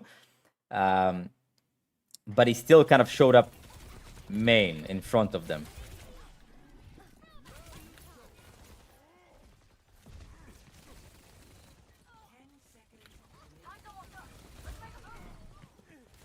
What the fuck are these? Can he touch? He can't touch. Okay, now, yeah, good soldier. Go, go, go, go, go. He's not paying attention. Oh, yeah, nice, good. See, that was good. That was good. You see, Doom went in. Soldier looks at Doom. Boom, he engages from the blind spot of the soldier. It was pretty good. Pretty good. It's the overtime syndrome, man. When it's overtime, people just tend to lose. Good going for the health pack. Pretty smart. Most could go for the pulse, and I think pulsing there is absolutely fine.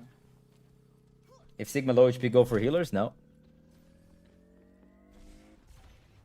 Alright, now he needs to set up. What does he need to do? Go, or how is he here already? How the fuck did he get? Okay. Good. Tap wasn't paying attention. He double blinked. That was a really good play. Love to see that. Shooting the monkey because there's nobody else to shoot. Pretty damn good. That was pretty good. That was a pretty solid fight. I like that. The problem is that it happens once every 5 minutes. This type of play.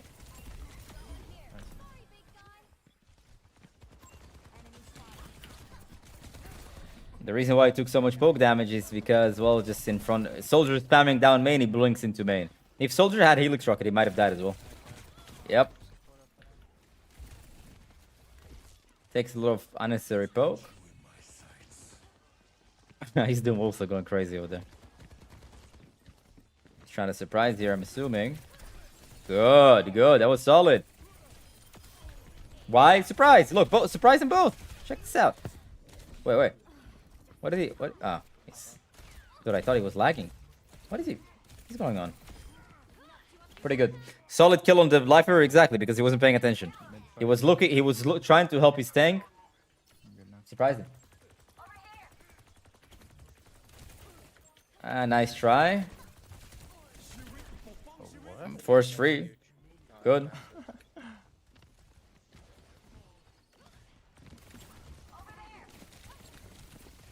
No recall, can't really hard engage it. Now needs to go probably... Okay, shoot monkey's good. He got booped.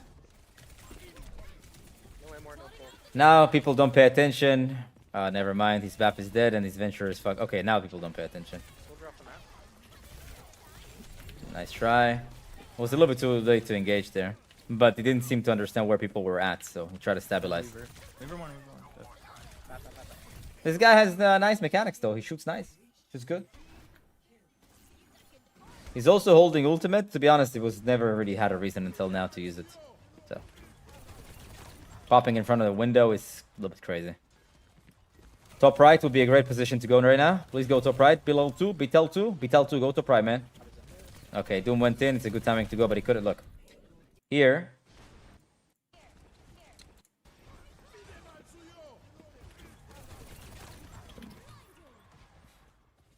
Check.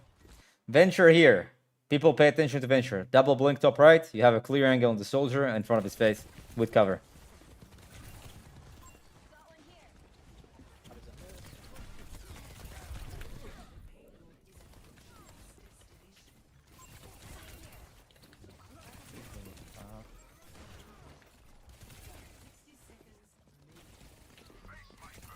Nice, good kill.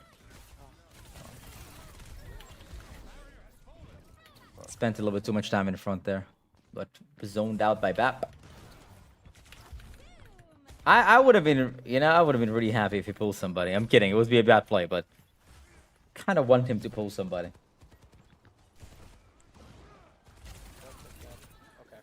Oopsie. Doom's dead, not much you can do. All you have to do here is wait. Will you watch some Widowmaker Pro tonight? We did watch Kenzo right before this.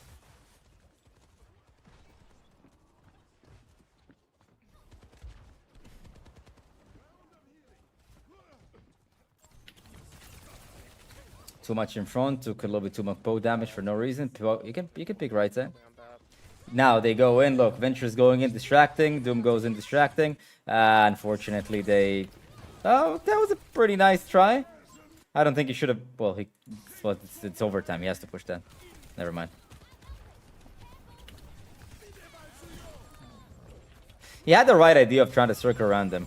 So the thing is, this guy has really good mechanics. I actually never watched this guy before. He has really good mechanics, pretty solid on Tracer. And it's really interesting that we see these type of players. That we see Kenzo with amazing mechanics, we see this guy with amazing mechanics, but for some reason they're really, really struggling. And when I say struggling, I mean by no means low GM is a low rank, but when you see people like that and their highlight reels, you're like, oh my god, this guy has to be the best. But they really aren't.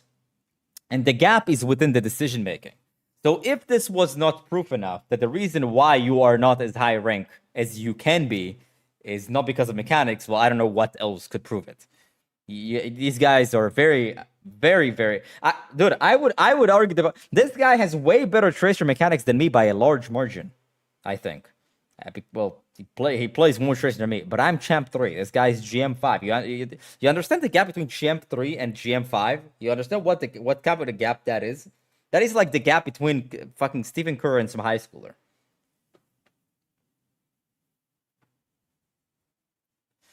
The point I'm making is that this guy has really good mechanics, but what does he lack in decision making? He makes very explosive plays once every 4 minutes.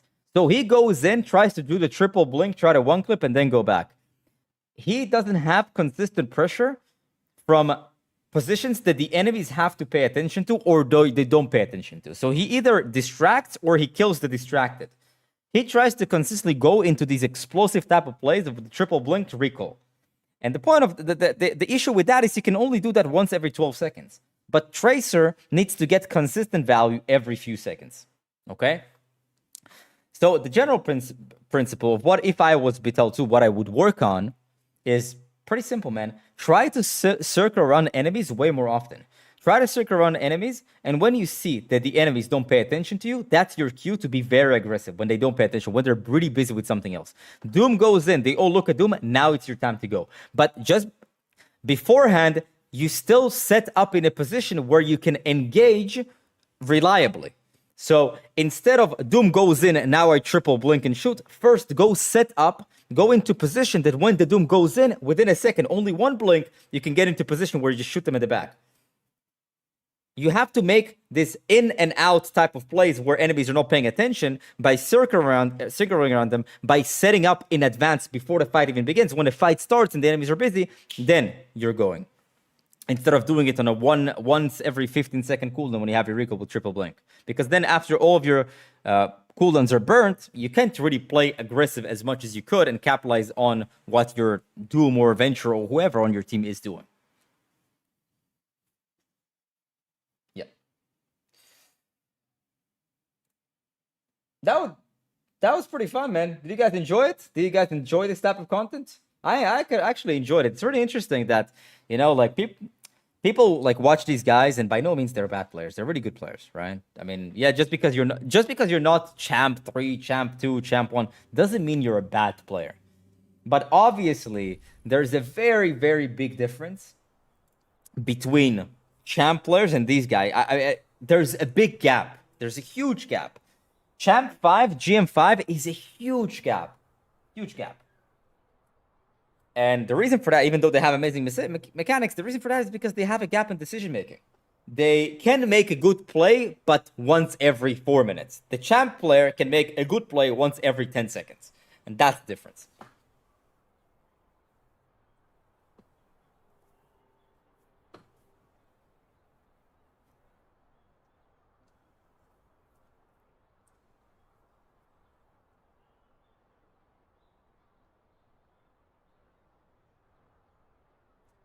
Well, now I have time, 10 minutes for questions. Let's do some questions. If you guys have any questions, I would love to answer your questions, guys. I'd love to answer your questions if you're interested in improving and ranking up. What do you think you should do if his tank isn't enabling it? Like, for example, you gave with the Doom. You have to understand that the game isn't if my tank is good, I can capitalize. The idea is to set up your team to not be able to fail. What do I mean by that? If he sets up and pokes the enemies will look at him. If they look at him, they don't look at his Doom. If they don't look at his Doom can go in. It's like foul-proof advice. Doom will always click W when people don't shoot at him and don't look at him, right? The idea is you set up, you poke the enemies, so they look at you, but you don't put yourself in danger, just poking, right? The whole idea of poking is to not put yourself in a position to die or forced to use a lot of cooldowns.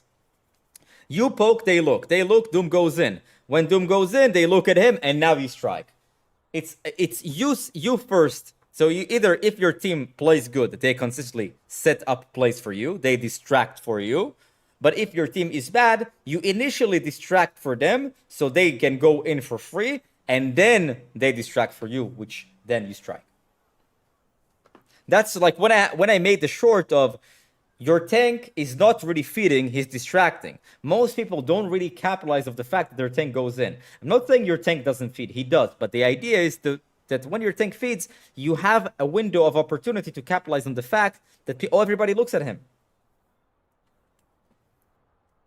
What's your biggest tip for when a game feels incredibly lost? I don't know what you mean by feels. I mean, you have to look at things objectively. Feels, I'm not about the feeling. Are you actually losing, getting stomped? Can you win? Doesn't really matter. Just play your best until the game is over. And if you lost and you think you played good, fine, you played good, we lost. It is what it is. Move on to the next.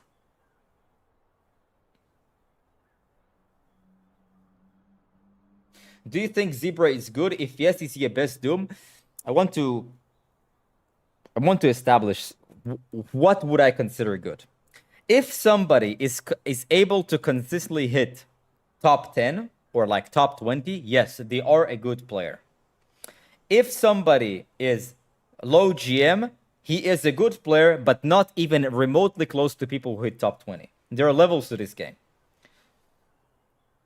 So who I consider good? People who can hit top 10 consistently and hit top 10 consistently. Who do I consider not as good players? People who have not done that.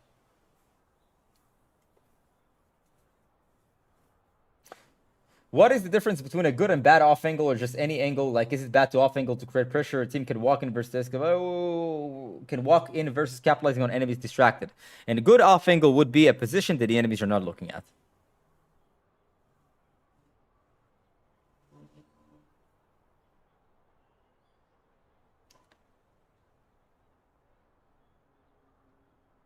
I have a problem plat 1 when I play Cassidy. I don't really know how to play against dive comp. Where are so many angles to shoot?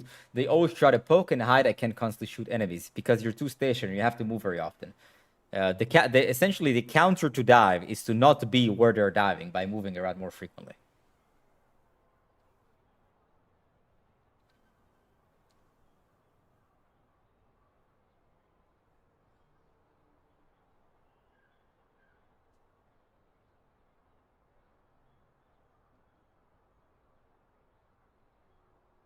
So one thing I struggle with because main bow is when my team is being pushed by the enemy tank. Do you either peel back to relieve that pressure off, or your team go for a trade? The answer is that it depends. But most of the time, the enemy tank cannot kill 4 of your teammates without the enemy DPS and supports helping them. So when the enemy tank goes in and you distract it and you shoot the supports and DPSs, it means that the enemy tank has no follow up. Enemy tank with no follow up is not really threatening. Do you think Cloudy Doom is good? I've never seen him play Doom.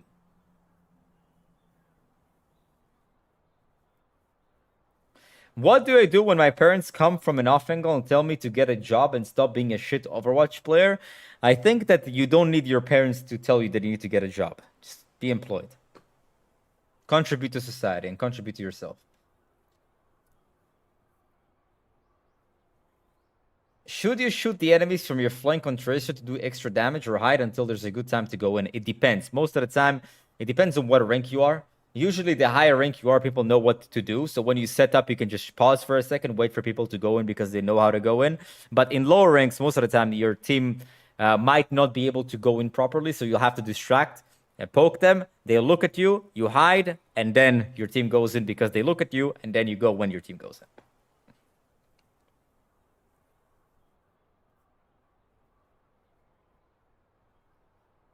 Would you make a tier list on heroes to carry games in the future? Yeah.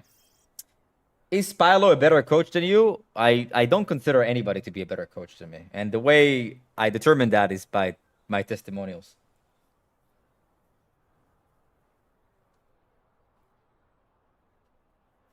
What do I do when I want to play Sombra in low ranks? Just that.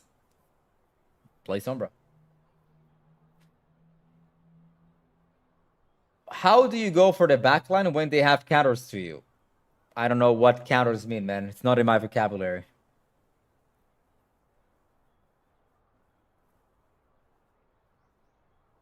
Are you consistently the rank 1 coach? I don't know what that means. But to be honest, I think that most people go for coaching with people that they like. If you watch a certain coach and you just watch him, you're more likely to get coaching session with him. There are a lot of people who I consider to be not so good coaches, but they still have clients. But that's because people watch them, and they probably like the coaching part is just to support them.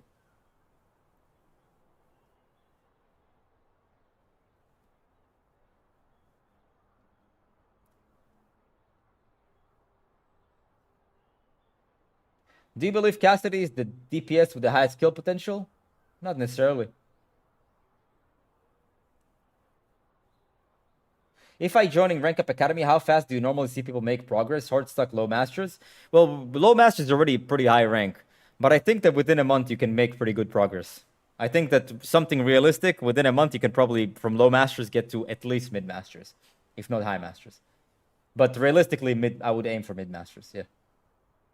It also depends on how long you've been playing, man. If you've been playing for 100 hours and you're low masters, I can tell you, you can confidently hit GM probably with Rank Up Academy. It depends. What do you think of Wizard High-Young coaching videos? The only stuff that I've seen from him is what you sent to me, and I'm not a big fan of micro coaching. I think that micro is irrelevant until you're like really top of the top. But maybe from the 20 seconds that I watch, and I want to judge somebody based off 20 seconds, so I do not know. Is Rank Up Academy just you coaching, or do you have a team? We have a phenomenal team. How much do you charge in one-on-one coaching? There are different prices, depends on your needs. How many times? How much? Like if it's just 1 hour, 1 hour, 2 hours, 5 hours, consistent coaching. Depends, but it's fairly expensive. It would at least be a couple $100.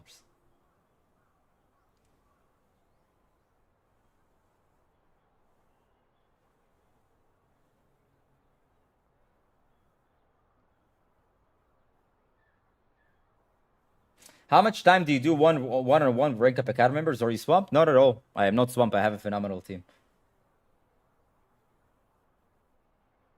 Rank Up Academy is a phenomenal coaching team. I'm really not swamped with coaching. I do quite a lot of private coaching. People come to me for private coaching, the more expensive stuff.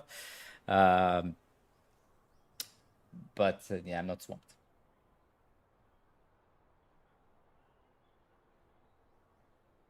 How long did it take you to get good at Overwatch? When you first started playing, I hit I hit 43. I hit top 500, which was 4,300 elo at level 184, which would approximately be, give or take, 120 hours in the game, which would be GM3. I hit GM3 in about 130 hours in the game. Do you plan on doing a ranked GM Ramatro guide in the future? Yeah. Do you reckon Soldier has high potential Masters Plus? I think that Soldier is the most underrated DPS currently right now. I think that you can get phenomenal results, Soldier. It's very, very strong. Best hero for carry, the one that you enjoy. The one that has a lot of damage and can surprise enemies. Has he ever quit on somebody that wasn't learning from their mistakes? Me? Do you want the honest answer? You must be so rich. I'm doing all right. Not rich, but I'm doing all right. I make a good living. I'm on the way to being rich. On the way. What do you think about Hunter? Is he a good coach? I never really watched him, so I don't want to say. I don't know. Never really watched him.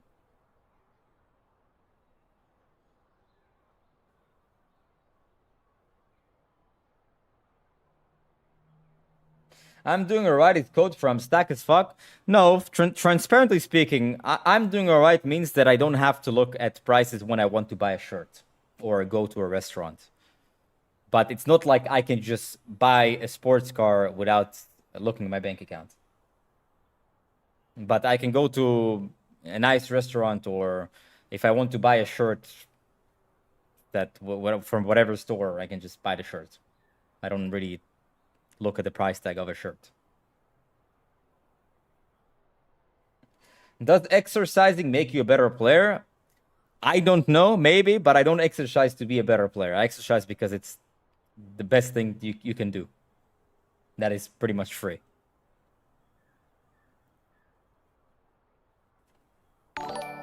Are you active on Patreon? No. How much do Rank Up Academy coaches make? They make pretty good money in comparison to other places, you know, for the hours. But I'm not gonna tell you how much they make.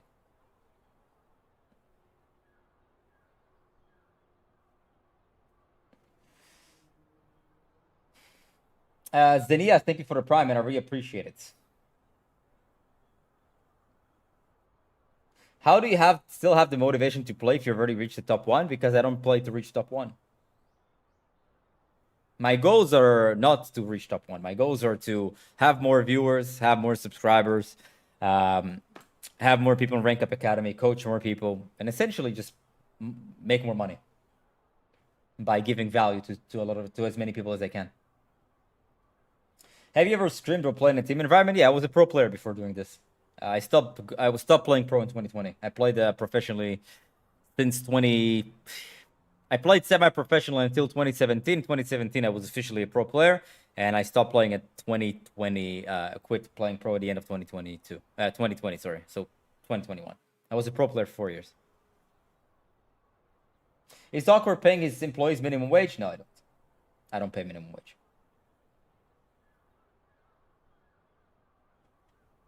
What is the process of selecting Rank Up Academy coaches? They have to be in Rank Up Academy students, and they have to be able to climb to a high rank. That's the 2 criteria. And then I determine if they have the ability to teach. So first, you have to be a Rank Up Academy member. You have to climb to the top 1%. And if you have the ability to teach, you can be hired. You can be, not necessarily will be.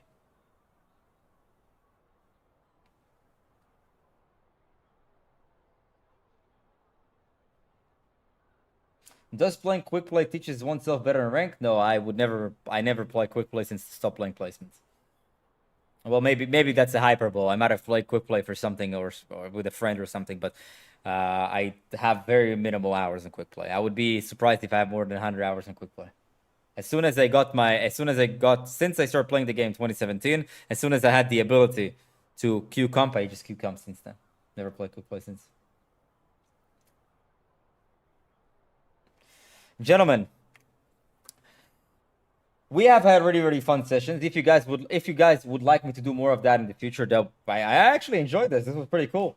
What is going to happen if you're a Rank Up Academy member in 45 minutes? In 45 minutes, we're going to have a new class run by me, and then we're going to move on to live coaching for the new curriculum that we are going to teach in Rank Up Academy. It's going to be done by myself. I'm going to be teaching, and the things are going to be so simple that even if you're 5-year-old playing the game, you'll be able to understand and execute. So simple. You will rank up. Show up to the class or watch the recording. You will rank up. But I advise you to join the class because there's going to be a Q&A session at the end. Okay?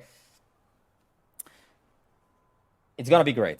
If you have considered joining Rank Up Academy, now is a good time. I'm going to be running a class today and tomorrow. I'm going to be running a class that is going to be a complete game changer. It's going to help you rank up. It will help you rank up. There's like no questions asked. If you join Rank Up Academy right now, and you don't rank up, I'll make it right by you. Okay? If you don't rank up in your time Rank Up Academy, I'll make it right by you. You have right now exclusive word on the stream. If you join Rank Up Academy right now, and you don't rank up, which, well, doesn't really happen that very often. We have over 90% success rate with people. But if you don't rank up by some reason, I will make it right by you, okay? I will help you until you rank up. This is a one-time, only today, on-stream offer.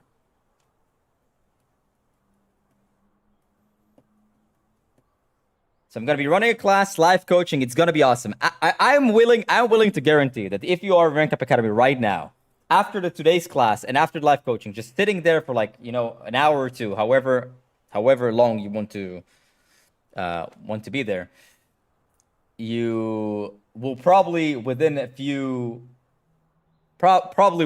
gaming sessions you'll get there. Yo, your Alpha, thank you to 5 community gifted sub, man. I really appreciate it. Really appreciate it. Reviewing coaching, not just players. I don't want to review coaches. I've done it once before. I don't want to review coaches because coaches, they make a living. I don't want to hurt other people's living. I mean, I don't want to be the guy that tells coaches if they suck or they don't in public because I don't want to ruin their reputation. And if they have clients, I don't want them to drop clients. If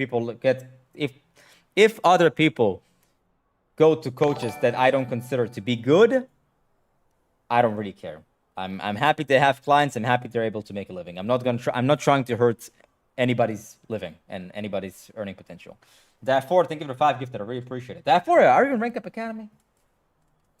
Does it have to be the premium plan for the live Q&A for today's classes? No, but I think the premium is a no-brainer. You get a session every week, and it's like less than 30% more for double the sessions, and yeah, just like a better experience overall. But for today's class, you can join the live Q&A for sure. Where can I see the Rank Up Academy plans to join? rankupacademy.gg, guys. 40 minutes, we're going to run a class in live coaching, and also tomorrow. And I said, just make this today. I'm feeling very generous today. You know me, I'm a nice guy. If by some reason you don't rank up in Rank Up Academy, I'll make it right by you. You have my word for it.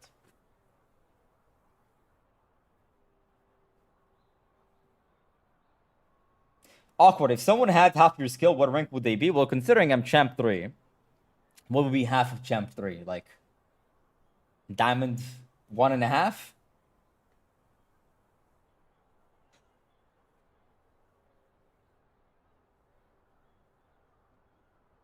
When you say rank up, do you mean rank 1 or 1 tier? Well, higher than the rank that you're currently at.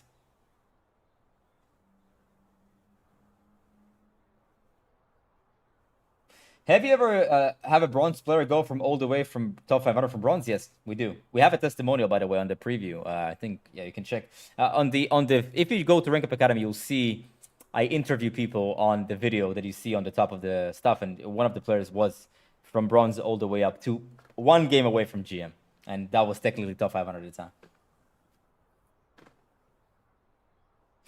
Your nose grew long when I said that you ain't giving our money back, and you know it. JK.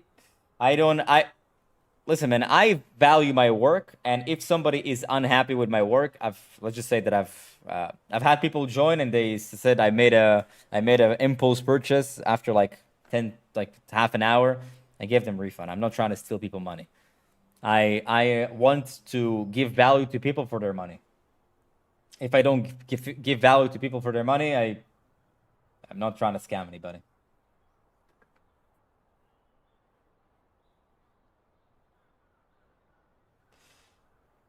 Do you reckon 1 month in Rank Up Academy will get me from Plat 3 to Diamond? It depends. I've seen people go from Plat to GM in a month. But it depends on you. It depends on a lot of things. But I would say that it's pretty reasonable from Plat 3 to Diamond within a month in Rank Up Academy. Yes. It's actually pretty average. Yeah.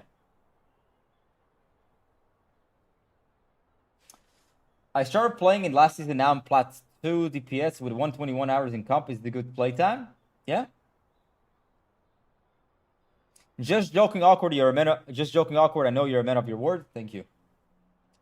Do you think there is a difference from champ to pros? I guess you could say stream team experience, even if they are similar skill. I think that in order to be pro, you have to be champ. I mean, champ now is not even enough to be pro. You have to be top 10 in order to even consider being a pro. All pro players are are really good ranked players. Not all ranked players are good pro players. Pro players can just work better in team environment.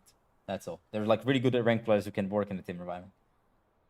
Or even want to. Not everyone wants to.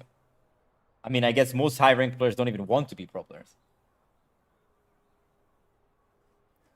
Awkward, how often do you conduct POV watching? Yeah, it depends. It's pretty random. There's no schedule for that.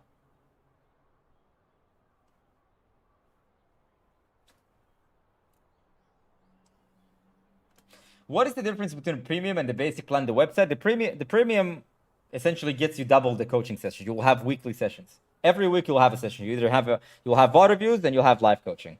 4 times in 1 month. And the basic tier is 2 times in 1 month. It's pretty much a no-brainer to get the premium.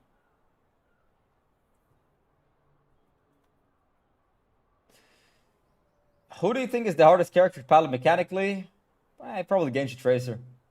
Doom, Bowl, stuff like that. Any words of advice for someone who's just joined Rank Up Academy? What should they expect and how can they best be coachable? Well, keep an open mind. Don't get preoccupied with a theory. If you notice in Rank Up Academy, we don't sit for like 2 hours trying to explain one thing. We give you feedback, right? And the reason why we give you feedback, it's a lot of feedback throughout the month. Like we give feedback almost every day. It depends on your tier and depends on also your commitment. If you play every day, you can send us clips every day. You can send us VOD reviews every week. We give you consistent feedback, but we don't want you to sit and just all day watch videos. We give you feedback, go execute. Give you feedback, go execute. And try to get feedback on your execution. You need to have a feedback loop. Back and forth. You get feedback, you go play. You try to implement feedback. You implement feedback, you show your implementation feedback, either in VOD reviews or assignments. Send them again and get feedback, go play. It's feedback, play, not feedback, learn, feedback, learn, feedback, learn. No. Execute, practicality. We focus on practicality in Rank Up Academy. Does Elo Hell exist? No.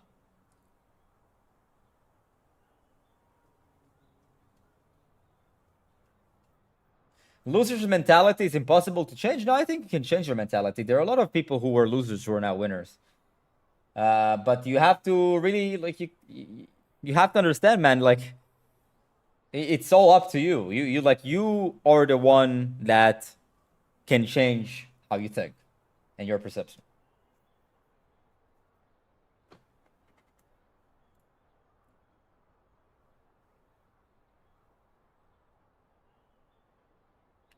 There's quite a few of you guys that I've noticed have joined Rank Up Academy. There's quite a few that join now and throughout the stream. So I expect to see you in 35 minutes. And if you haven't joined, I have no idea what you're waiting for. I gave you the best deal possible. I told you that if you don't rank up by some reason, which doesn't really, like, almost very rarely happens, I'll make it right by you. I have a PC. Why are you on the mobile? Are you on the mobile, Crupset?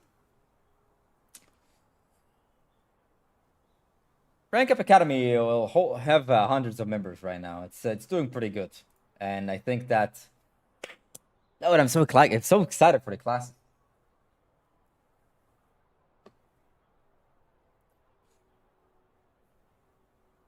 Rank Up Academy has so many DPS and support players. Tank main for the win. Yeah, I mean tank mains in general, they're like quite a rare breed. You know, like there's significantly less tanks than DPS and supports, and that's why it's also reflected on Rank Up Academy. But yeah, we're trying to do what we can for the tank players. I'm only able to maybe play 1-2 hours a day, sometimes not even. I'm a full-time student, work full-time as well. Will I be able to effectively implement everything I learned from Rank Up Academy if I can't really play as much? I know what you get, what we put in. So the answer is you have to really know how much you play. If you play 1 hour a day and sometimes not even that, I don't think that Rank Up Academy is like, it's not the time to join. I think that if you play less than 5 hours a week, it's not a time for you to join. Wait until you have a little bit more free time. But if you play at least 5 hours a week, like ideally, I mean, between 5 to 10 hours a week, minimum, that's you can benefit from Rank Up Academy. Less than 5 hours a week, I would say just wait until I have more free time. Don't join right now. How would you convince someone to buy Rank Up Academy if they don't want to pay for coaching? I mean, if they don't want to pay for coaching, I'm not going to try to sell to them at all. I think that it's pretty... I mean, the principle of sales is to sell to people that want to buy. If somebody doesn't want to buy, don't waste your energy on selling to them. Like when people tell me I don't care about my rank, I'm not going to sit there and convince them to try to buy a coaching service when they don't care about their rank. It's pointless. You have to understand, I'm not only interested in selling to people who want to buy, but I also want to work with people who want to improve. I mean, think about it like this. Who is my perfect customer? A person that actually cares about improving at the game. Because I care about his results.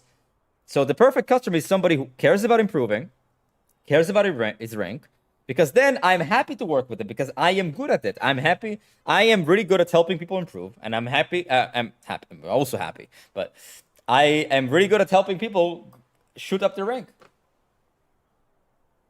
If you don't care about improving and you don't see the value in coaching, well, I'm not here to convince you that there's value in coaching. I mean, go to the website, go to my Discord. You'll see I post every week. I post wins of the week every week. We have people ranking up every day. If that doesn't convince you, I don't think anything will convince you, and that's fine. If you don't see the value, I'm not here to sell you on the value. I'm happy to work with people who care and they want to improve. Is 1 month enough to go from gold to diamond? It depends. I would say on average, probably not. But if you're the exception to the rule, you could. Yeah, I've seen people go from gold to diamond or even gold to masters in 1 month before. I've seen it happen. It doesn't rarely happen. So, but I think that going from gold to like mid plat, high plat in 1 month is pretty reasonable. Yeah, definitely reasonable. I'm not saying that's the case. I don't want to overpromise to people. You have to understand. It depends. If you play 1 hour a day? No, you can't go from gold to diamond in 1 month. No, it will not be possible. What's your favorite thing in life? Being good at things. Why do you think care about your rank is important? Would you say it's just pixels on a screen, not just putting downer? Interesting to see your opinion. I mean, when you boil down to things to like, aren't those just pixels on the screens? You can say, aren't the water that you drink just atoms floating in space? You care about your rank because it reflects your ability and your competency. If you are putting in hours and you try to improve and you play hours upon hours and you're still in bronze, that reflects at your competency. That's kind of the reality of things, you know? And it sucks to feel like you're not competent compared to other people. You want to feel like I put in hours, I actually care, I'm putting in the effort, I want to see results. People want to see results. Gaming is a hobby. I'm not here sitting claiming if you play Overwatch and become rank 1 Overwatch, you're going to be the coolest man alive. No, but it's a hobby. People have hobbies and they want to be good at them. Isn't money just numbers on screen, just paper in your hands? Pretty much, yeah.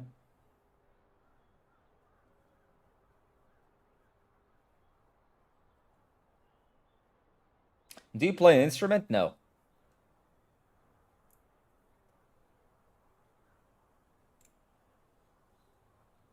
Would you occupy if you weren't a streamer rank up academy coach? I don't know. No, I mean I know now. I probably do something. I will start a business or do some or do sales. That's what I would probably do. If you asked me before this, I don't know. I would give you a different answer. Do you have pets? No.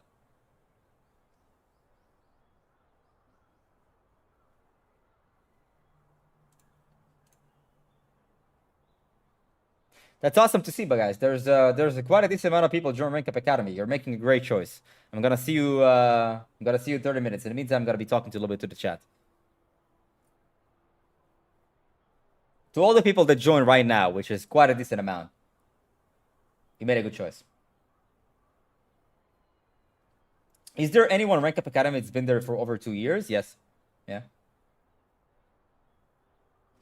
Most people who stay that long also they well obviously they get the value and like they rank up, but they also stay for the community. We're like there's pugs in Rank Up Academy. We are going to try to double down on community events in Rank Up Academy.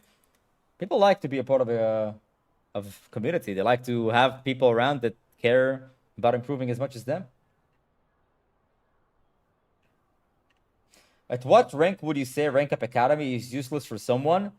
I don't think it's useful for every rank. I think it's useless for people who don't play enough. Rank Up Academy is useless for two types of people. People who really don't care about improving at their rank. I would never recommend anyone to join because I also don't want to work with people who don't care. And two, for people who don't play enough. What is not enough? If you don't at least play 5 hours a week, Rank Up Academy is not for you. You need to play at least 5 hours a week.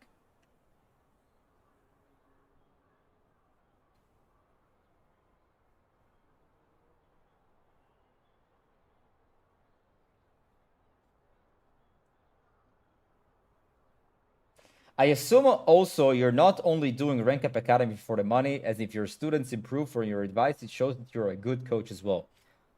Yes. Okay. For the sake of transparency, I run a business to make money. However, I run a business to make money by giving value to people. It's very important for me to be good at what I do for two reasons. Number one, more clients, more money. Very obvious, right? Obvious math.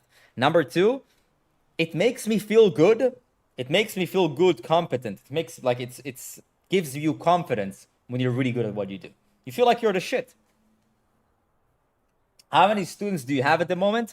I don't have an exact number at the moment, but it's hundreds. It's hundreds.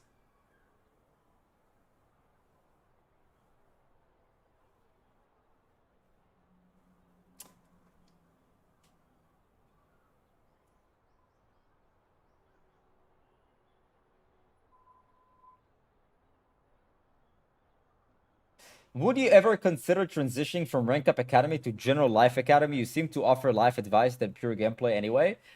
No, because I think that number one, that market is fluctuated. Number two, I'm really good at video games, and I would rather stick to what I'm really good at. I'm not here to give people specific life advice because people's lives sometimes are different, and I can give general stuff like, you know, you should probably work out. You should have a hobby, a competitive hobby. You should probably have good relationship with your parents. If you're a guy, you should probably talk to girls.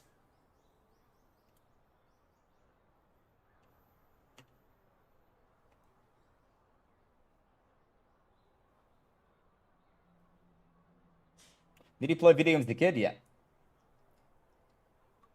100 is his group classes? No.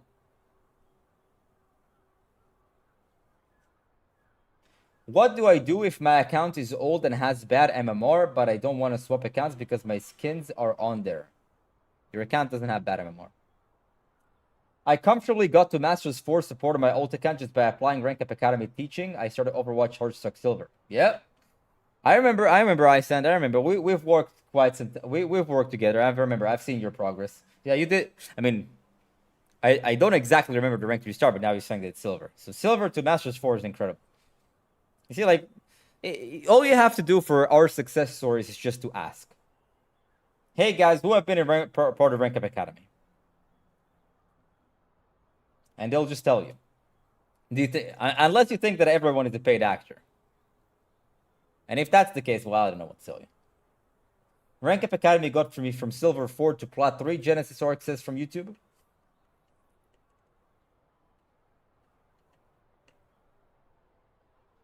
Awkward, what's the best one trick to get out of low ranks in solo carry? Whatever you enjoy. Awkward, I have nearly identical stats to the rank 1 soldier 76. Why am I still in gold? Because you're shooting the tank too much. And also, if the rank 1 soldier played at your rank, he would have double your stats. Keep that in mind. 50% less, like 100%, like 50% less deaths, 50% more damage. Sorry. Half the deaths, double the damage, double the limbs. You really have to give Awkward props. He doesn't do it for himself. He does it back to the community. The content, the coaching with the free opportunities. It shows Awkward is a person. He brings life advice and guidance to people through the use of video games. He motivates and takes pride. You gotta respect it. But man, one of the streamers I actually enjoy watching. Thank you for the kind words, man. I really appreciate it. Thank you. Just from watching his YouTube videos, went from a Plat 5, Diamond 1, although I'm hard stuck now. Yeah, man. I mean, if you find value in my free content, Rank Up Academy is for you. If you feel like you're a hard stuck Casper, I'm running a class in 20 minutes. I'm telling you, it will help you rank up. If you have considered joining Rank Up Academy, please give it a try. Because I have a class in 20 minutes. So before I go, again, I say, I appreciate you guys watching me. I appreciate the support. I appreciate the subscriptions. I appreciate the YouTube memberships. I appreciate you guys just watching and chatting. I really appreciate it. If you found value in my free content, chances we can help way more in Rank Up Academy. I'm going to be running classes today and tomorrow, including live coaching. And I'm going to be running a double 2-hour session at least. 2-hour session at least today and tomorrow. rankupacademy.gg. If you're interested in seeing, well, what the people say about us, you can go to the website. You can go on my Discord. I have a specific channel for all the Rank Up Academy staff. rankupacademy.gg. 20 minutes. If you're a Rank Up Academy member, 20 minutes, we're going to see you. I'm going to see you. And as I said, I have an exclusive offer right now on stream. If for some reason you don't rank up, which very rarely happens in Rank Up Academy, at your time Rank Up Academy, I'll make it right by you. Okay? I'll give you my word, I'll make it right by you. If you don't rank up in Rank Up Academy. So now is the best time. You have an exclusive offer. You have me running a class for 2 hours today and tomorrow. You're gonna receive personalized coaching, and see you there. See you there, guys. Have a lovely rest of the day, a lovely rest of the night. See you in 20 minutes in Rank Up Academy. Peace.